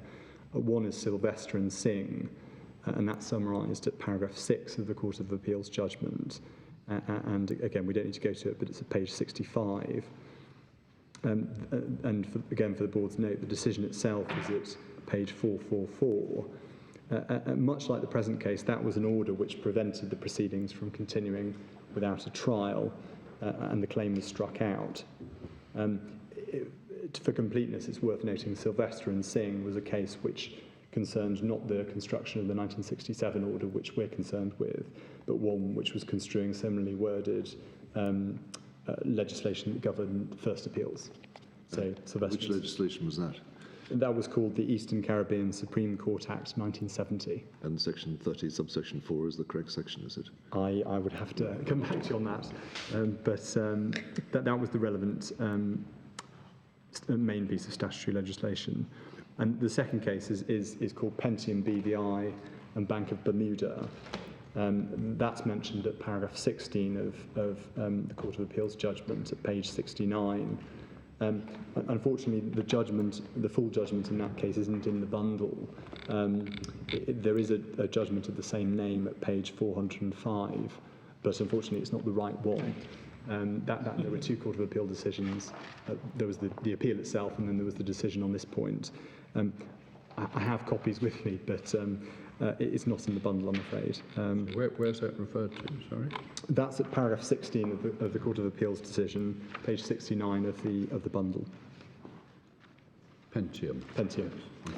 And the reason I say that is that you don't get it from the Court of Appeal's judgment, but it was actually a case where summary judgment had been granted. And that's the significance of that case. It was a summary judgment case where the applications test was applied to determine the point. So these are both cases about first appeals? No, Pentium, sorry, I should have made that clear. Sylvester is a case about first appeals. That's first. Pentium is a case about second appeals.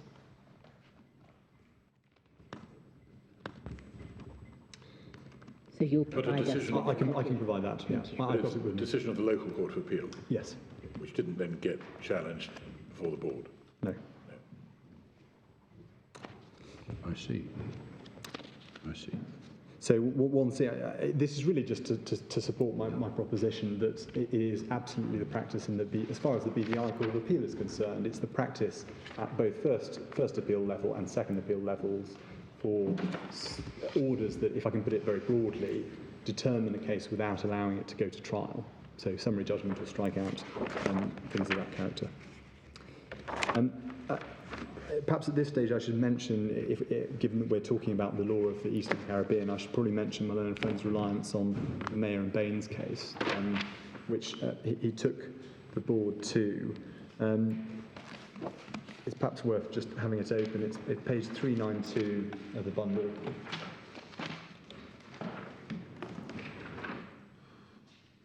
Starts at page 392. It was a case which concerned an application to set aside judgment and default. And the short point really about this, and I think the board has the point based on interventions during my learned friend's submissions, but both sides, the point seems to have been taken by the Court of Appeal that this was an interlocutory order that required leave. And at some stage, and for reasons we don't know, the parties before the board or the respondent chose not to persist with a challenge to whether it was a final order. Now, I would say that it was a concession that was wrong, but nevertheless, the point was that both sides had agreed that the order was final. So that particular issue just simply didn't arise. And so Lord Kitchen, other recording, that's what had happened. It simply wasn't a matter that the board was addressing its mind to, because it didn't need to. So that was agreed between the parties. The remaining issue was whether the Court of Appeal retained any control as to whether or not, notwithstanding you had appeal as of right, the appeal went forward. And what the board held, although, as my lady pointed out, all of this was obiter in any event, but insofar as the board held anything obiter, it was that the Court of Appeal did have that discretion and could knock out cases that were plainly meritless, notwithstanding appeal as of right. My submission is that this case is not authority for the proposition that the order test applies instead, not least because, as I said, the board didn't address its mind to the question, and a fortiori, it wasn't showing any of the authorities that I've taken you through today. If the order test was imposed, the obvious practical consequence is that practitioners in the Eastern Caribbean would have to attempt to derive principles out of antiquated English authorities, decisions in jurisdictions such as Malaysia, that would be more difficult for them to obtain, rather than the case law to which they have ready access. The second point, and this adds really in my submission to the confusion, if my learned friend was right, it would lead, at least in the case of the Eastern Caribbean, to a different test being adopted for different stages of the litigation process, despite the similar statutory wording. And as my learned friend has acknowledged, and as the board is aware, the applications test is now expressly prescribed by statute in the Eastern Caribbean, seeing an emanation at least in Part 62 of the Eastern Caribbean CPR for first instance Court of Appeal appeals. So for first appeals, there is no question at all about it. The statute spells out that the applications test must be used, and it does so in those terms. It actually refers to the word. The statute, you mean the rules, do you? Sorry, the rules, yes, the CPR. It's one way to approach the question.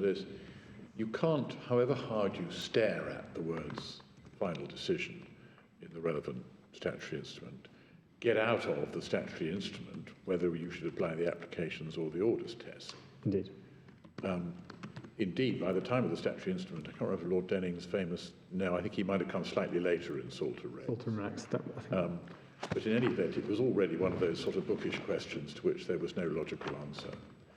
And therefore, in prescribing that there is an appeal as of right in final decisions, the draftsman is intended to have meant that whether or not it's final is to be addressed by reference to the local learning on the subject. Yes, indeed. It might be, if the board wants to see the terms of the CPR, one can see it at 483. 483? 483.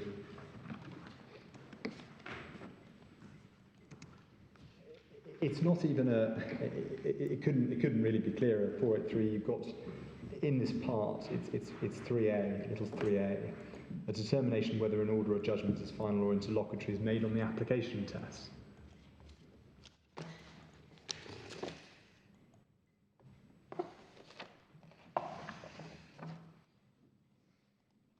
does it define that? It's not comprehensive. This is part of the difficulty. But I think everybody knows what that means. I thought the CPR was meant to be in layman's language. Well, in this particular instance, there must have been such a...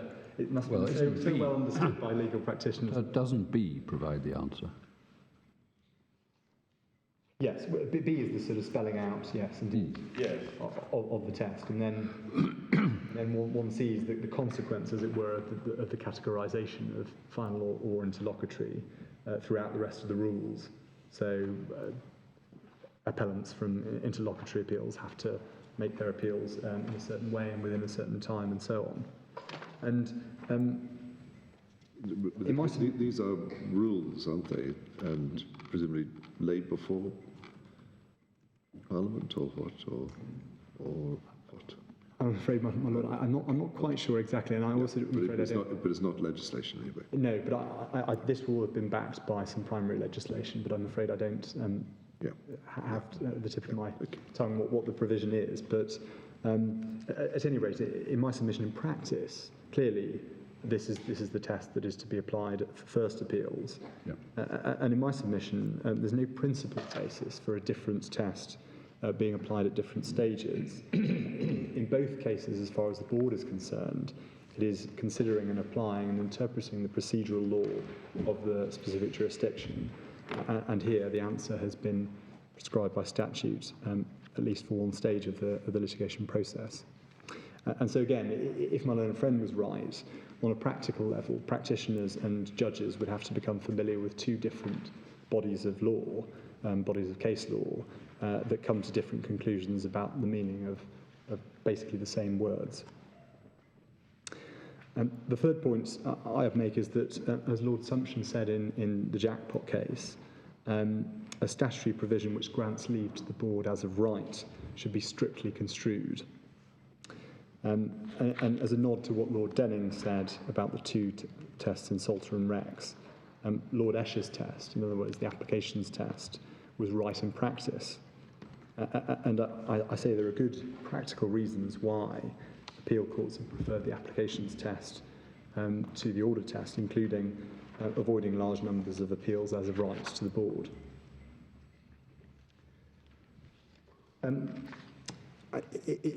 It was unclear, it remains slightly unclear as to whether my learned friend is still pursuing the position set out in his grounds of appeal, which was that the board ought to impose a test that's uniform to all jurisdictions that appeal to it from the various countries. And I think in his grounds of appeal he was saying that consistency of practice on appeals to the board is desirable, and the test in Lopes and Chettiar should be applied to all appeals from local courts of appeal to Her Majesty and Council. I don't think that was really... Basically, that's frightfully convenient for the board, but not terribly helpful for local lawyers. Indeed, and that is a point I certainly make. It's not clear to me whether that's really pursued, and I think what he said was, in the end, that he was saying that the meaning of words should be consistently interpreted across. But I think that runs headlong, I'm afraid, into what my Lord Briggs said in the case that we discussed at the start, the appeal from Antigua, which is that it doesn't necessarily follow, and presumably in other areas frequently doesn't follow, that the meaning of similar words are treated exactly the same across. Words take their meaning from the context. Now, normally that means the context of the document as a whole in which they appear. But it may be that one should take a wider view of context in this area, in particular, where you're talking about one level of appeal in an appeal structure. Indeed. And one can think of other examples where it would be sensible to defer to the local norms of litigation as to what a certain word meant, even if the word appeared in statutes across several jurisdictions that appeal to the board. The context might be the proper interpretation of the first appeal rights. Indeed, and I certainly do rely on that.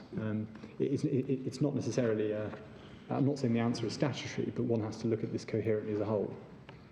To your third point about the appeal as of right needs to be strictly construed, did you say there was authority for that proposition? Yes, sorry, I should have given you the reference. It's Lord Sumption in Jackpot. It's page 377 of the bundle. and it's at paragraph 7. Sorry. The facts of jackpot don't seem No. to matter for our purposes. So where does he? Sorry, paragraph 7. Yeah, paragraph 7. So Last two sentences.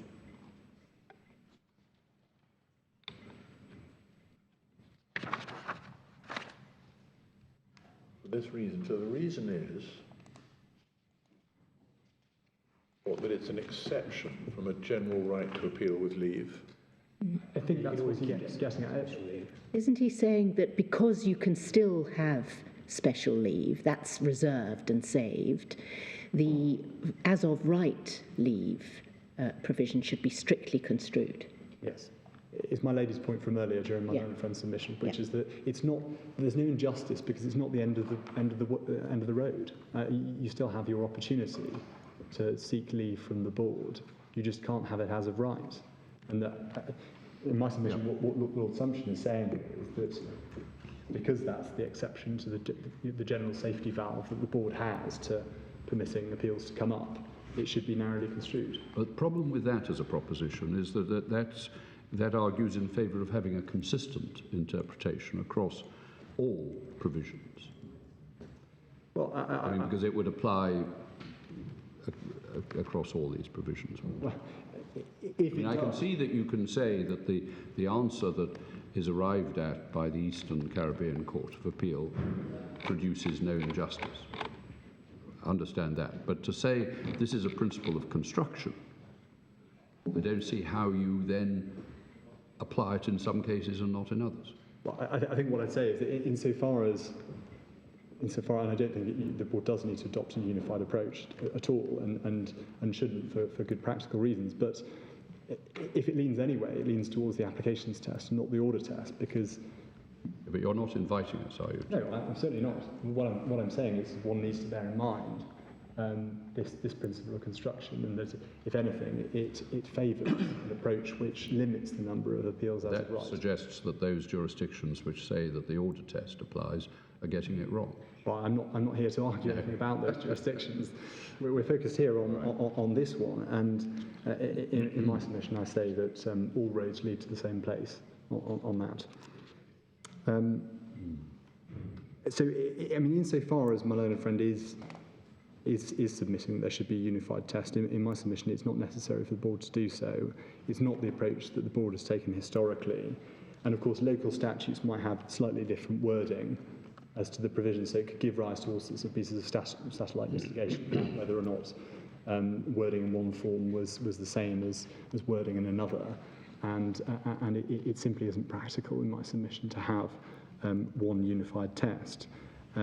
But of course, as I say in the written case, and I won't dwell on it, if the board did consider it was appropriate to do that, there are many reasons why the applications test is to be preferred over the order test if one was going to be gone for. But in my submission, I don't need to go that far for the purposes of today. My primary point is that it's clear in the Eastern Caribbean that is the nature of the test, and that's what the board should uphold.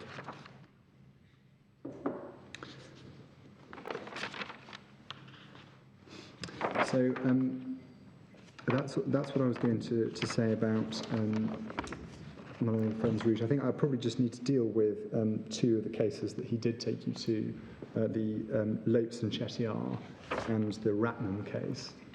Some time was taken on those. And I think that my own friend's submission is that the Lopes and Chettiar is somehow authority for the proposition that the order test should be applied. Now, of course, this was an appeal. Both of these two cases were appeals that concern Malaysia and not the BVI. But at any rate, if one goes to understand these cases properly, it's necessary to look at them in a little more detail. If one goes to page 384 of the bundle,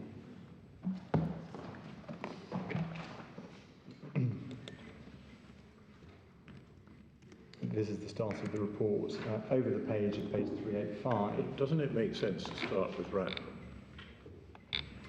Yes, we can certainly. In the sense that Lopes and Cheshire is commenting on and apparently approving Ratnam, but one doesn't know without going first to Ratnam what is actually approving.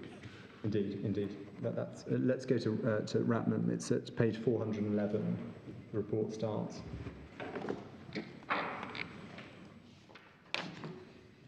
And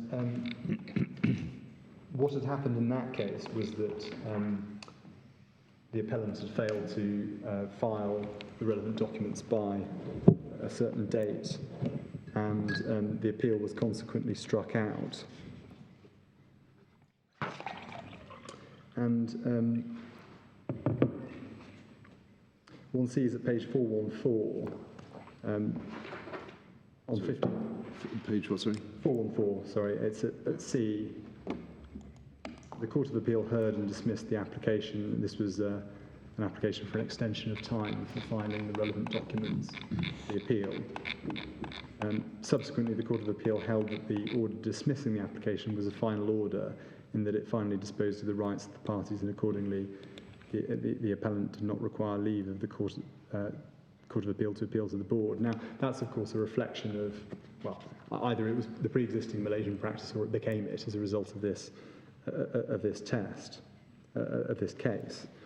And the question one sees when it comes to the board was not, as it were, whether that was right or whether the order test should apply, but whether, because what happened, of course, in this case was that the court has the residual discretion. So it was really a residual discretion case. And the question was whether or not the Court of Appeal was right to knock out an appeal as of right on the basis that it was hopeless. And that's what the board... Sorry, are we talking about Ratnam still? We are, yeah. Sorry, just show me that, where we are there. Well, I think we are... So if one sees it's at page 415 at G.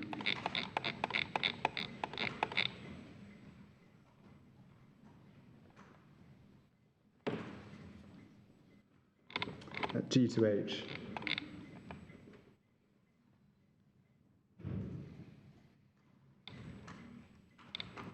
Sorry, what seems to have happened... Slightly lost here. Yes. You took us to, as we'd been taken before, to page 414. From C to D, we see that the Court of Appeal held that the order dismissing the application was a final order. Yes. And therefore the appellant didn't require the leave of the Court of Appeal to appeal to the board. So far, so good. Now, I think you were then saying yes. that it went on to a different point, can you just take us yes. from there? So what appears to have happened is at 414, at F to G, one sees that full arguments took place before the Court of Appeal. And then the Court of Appeal... But what about? Because he didn't need leave to go to the board. So what was the next bit about? I think it was about whether or not it was right for the Court of Appeal to have dismissed the application. And it was in respect of that the board was being invited to give a view, and one sees at the bottom, at G to H, that effectively the court is saying that they don't agree with, that the board is saying that they don't interfere with the discretionary exercise of the Court of Appeal in dealing with that question. So, sorry, yes. So when just below D, the paragraph beginning, when the application came before the Court of Appeal, that's the application for an extension of time. Yes, the original application. The original application, yes. Okay. Full argument took place. Yes. So I suppose the most... So we're going back here to the merits of the original application and the court's decision, yes. And as that's all consistent with yes. treating it as a final order with the right of appeal to the Privy Council. But the issue that came before the Privy Council was not whether or not it was a final order or that appeal was No, I understand. Indeed. So it simply isn't a case about the question that's before the board today.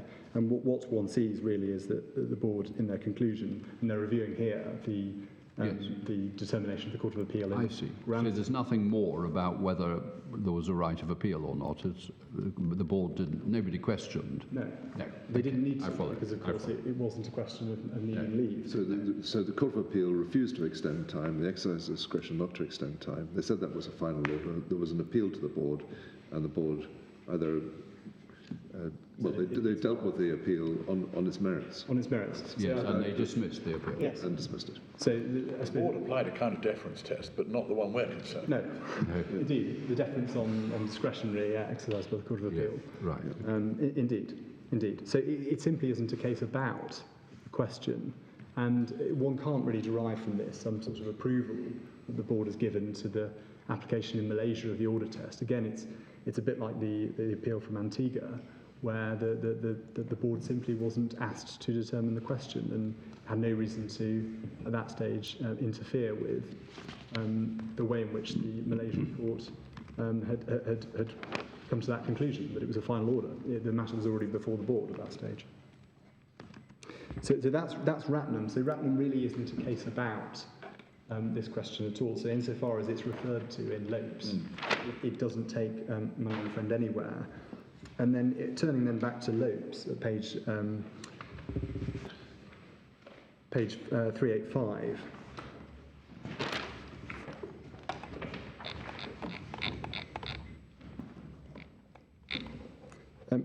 You can see from the head note, page 385, it's at B to D, that the petitioner claimed against the respondent's specific performance of an oral agreement for the sale of land, the matter in dispute being of a value in excess of £5,000. The High Court dismissed the claim. An appeal against that judgment was dismissed by the Federal Court, whose judgment was a final judgment. So, just to give the board the context, this was a straightforward, ordinary case where there was a trial at first instance. There was then an appeal, and the question was in that context as to whether an appeal to the board, the appeal arose in that context. So on any view, this was a final order. This would have been a final order whether you applied the applications test or you applied the order test. So what happened in this case was, one sees at D on page 385, he contended that the appeal to the Privy Council lay as of right, and that the Judicial Committee giving special leave should restore the petitioner the right to which he'd been deprived. I should say that what happened was that the Court of Appeal there essentially dismissed the application for leave. And the question then, therefore, in Lopes was the extent to which the residual discretion should be existed for the Court of Appeal. So there was no issue in that case as to what test was to be applied. And one sees that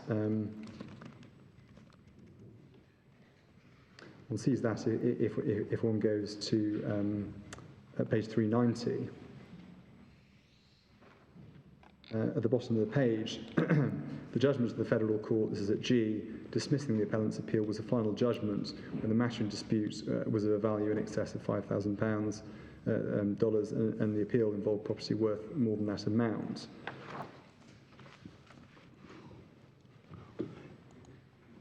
And then one goes over the page to page 391, taking things up at E. Granting a special leave to appeal by the Judicial Committee is a matter of discretion, not right. The Lordships agree with the Federal Court in their conclusion that this case is not a fit one for appeal to the Judicial Committee, and because they do not consider that, they should exercise their discretion by granting leave solely on account of the fact that the appeal was wrongly treated by the Federal Court as one in which the court had discretion. So it was a narrower question, which was about essentially the extent of the Court of Appeal's discretion in circumstances where it was otherwise a final order and the appeal would be as of right.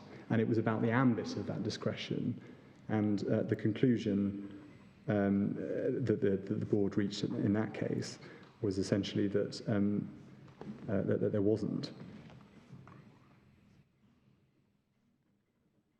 And one sees the comment towards the end, which makes the point that if Malaysia wishes to permit a greater discretion, that can be dealt with in legislation.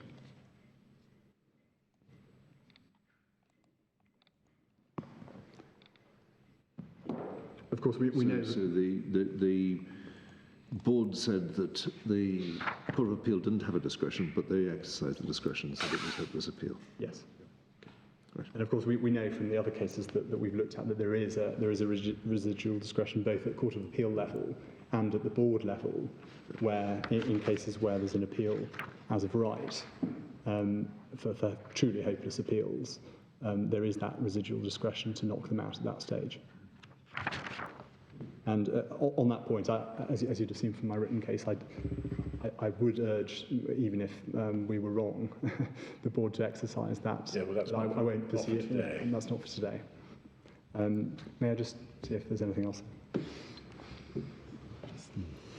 Oh, yeah. Just one small point. When my learned friend was asked about the date on which the legislation in England was changed to make it clear that the applications test applied, I told him that it was 1965. I'm told by my junior, actually, that came in by way of amendment in 1988. Oh. And that would make sense because, of course, one had, in between 1965 and 1988, the decisions of the likes of Lord Dennings and That's Rex. what I thought. Right. So the original instrument was 1965, the amendment was 1988. Right. Unless the board has any other questions, those are my submissions. No, thank you very much. Yes, Mr. Davis. I shall only retain the You're board. not in danger of having a slice of your reply time cut off. Oh, no, I shall retain the board. On the other hand, you don't get an extra time just because he's finished early. No. I shall seek to be no more than 5 minutes. The only matters upon which I really wish to touch are the approach taken in Tampion, both on the facts of that case and insofar as any more general proposition is derived. My submission to the board is that cases about striking out appeals and then refusing leave to appeal from a strikeout on the grounds that the claim is frivolous and vexatious appear to fall into a category of their own. Tampion at 450, the board will see the facts are extraordinary. This was a libel action brought against counsel for his submissions to a board of inquiry, and a claim for misfeasance in public office against the judge who chaired the Board of Inquiry for finding against the plaintiff or appellant in the report of the board. In other words, it was a case brought by a lunatic who was a vexatious litigant and wasn't aware that absolute privilege applies to the submissions of counsel and the words of a judge. It is difficult to think of a less meritorious case in the law of defamation than one brought against a judge and counsel for what comes out for Board of Inquiry. What, in my respectful submission, is interesting in Tampion and bears on the question of the supposed deference rule. Well, the deference rule, of course, I don't say supposed deference rule, it's supposed application to second appeals, comes from precisely those words of Lord Kilbrandon, which my learned friend and I have both referred to at page 452. My learned friend interprets what Lord Brandon says in the second full paragraph, the paragraph beginning at the hearing of the petitions, as showing some measure of deference to the view taken in the Australian courts. But on the contrary, what he goes on to do is to say, well, the Australian courts have said they follow the English practice, but the English practice is so confusing it's hard to know what it is. And then he goes on to say the difficulty seems to arise out of attempts to frame a definition of final or of interlocutory, which will enable a judgment to be recognised for what it is by appealing to some formula universally applicable. So what Lord Kilbrandon appears to be saying there is that the board will take its own view on what is final or interlocutory for each category of case. But taking into account the fact that the law of Victoria was following the law of England. Yeah, but the board thinks very little of the Court of Appeal's decisions in England. As Lord Kilbrandon goes on to say, he says they're essentially confusing and they don't answer the question. They're not being binding upon the board. So far from applying deference, the board simply observes that the Australian courts deferred in what used to be called in Australia, by way of colonial cringe, to the English authorities.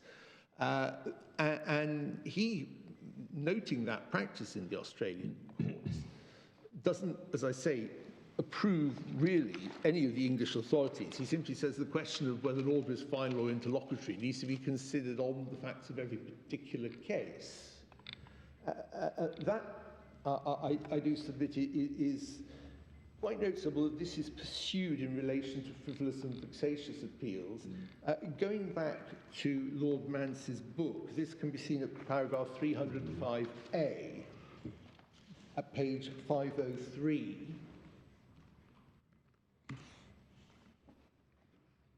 Some of the jurisdictions have specifically enacted that frivolous and vexatious appeals are to be treated or appeals from orders striking out as frivolous and vexatious, are to be treated in a different way from other kinds of appeal. And that's stated, as I say, quite clearly in paragraph 305A. And that had in many ways been anticipated, again, by Lord Templeman in Strathmore.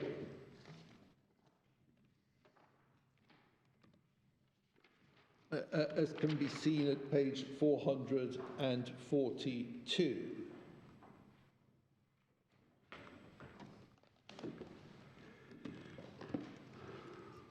Sorry, can you give me the reference again? 442, my lady, beginning at letter F.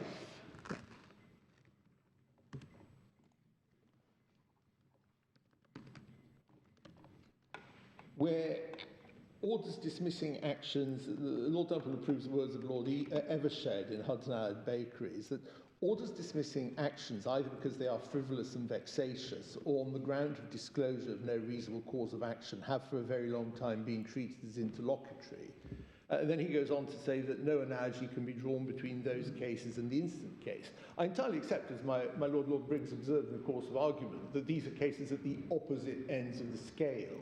A case struck out for being frivolous and vexatious, such as Tampin, is at one end of the scale. The trial of a preliminary issue set down by order of the courts at the other.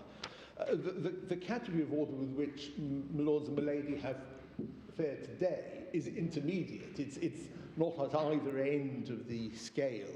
No one had ever suggested that the defence of this claim was frivolous and vexatious, or that it was subject to any form of summary proceeding. It was tried out over several days before the judge. And there are complex arguments on the facts and the law. What I would simply urge upon the board is caution in using decisions where there had been a finding that the case should be struck out as frivolous and vexatious because it was an attempt to sue counsel for his submissions to a board of inquiry or to the judge acting as inspector for his opinion delivered as the board, as laying down some kind of general rule. On the contrary, Lord Kilbrandon, in my respectful submission Tampin, makes it clear that the board will tend to form its own view, regardless of the opinions of the English Court of Appeal, on whether an order should be treated as final or interlocutory for particular purposes, notably for the purpose of second appeals. But I mean, it is the case that at page 453, what seems to be at the foot of the page decisive is that the Victorian courts had accepted the English decisions in this class of case. Frivolous and vexatious cases, more or less, as being interlocutory, yes, not final. Indeed. So was it not a case where the board was applying the, as it were, local law? Well, it applies local law as to the view taken on frivolous and vexatious. Well, that's the case before them. Yes, cases. Yeah, that's the case before them. The discussion about final and interlocutory more generally is a sort of slight diversion, it might be thought. But the case before them was one of striking out or staying because it was frivolous and vexatious.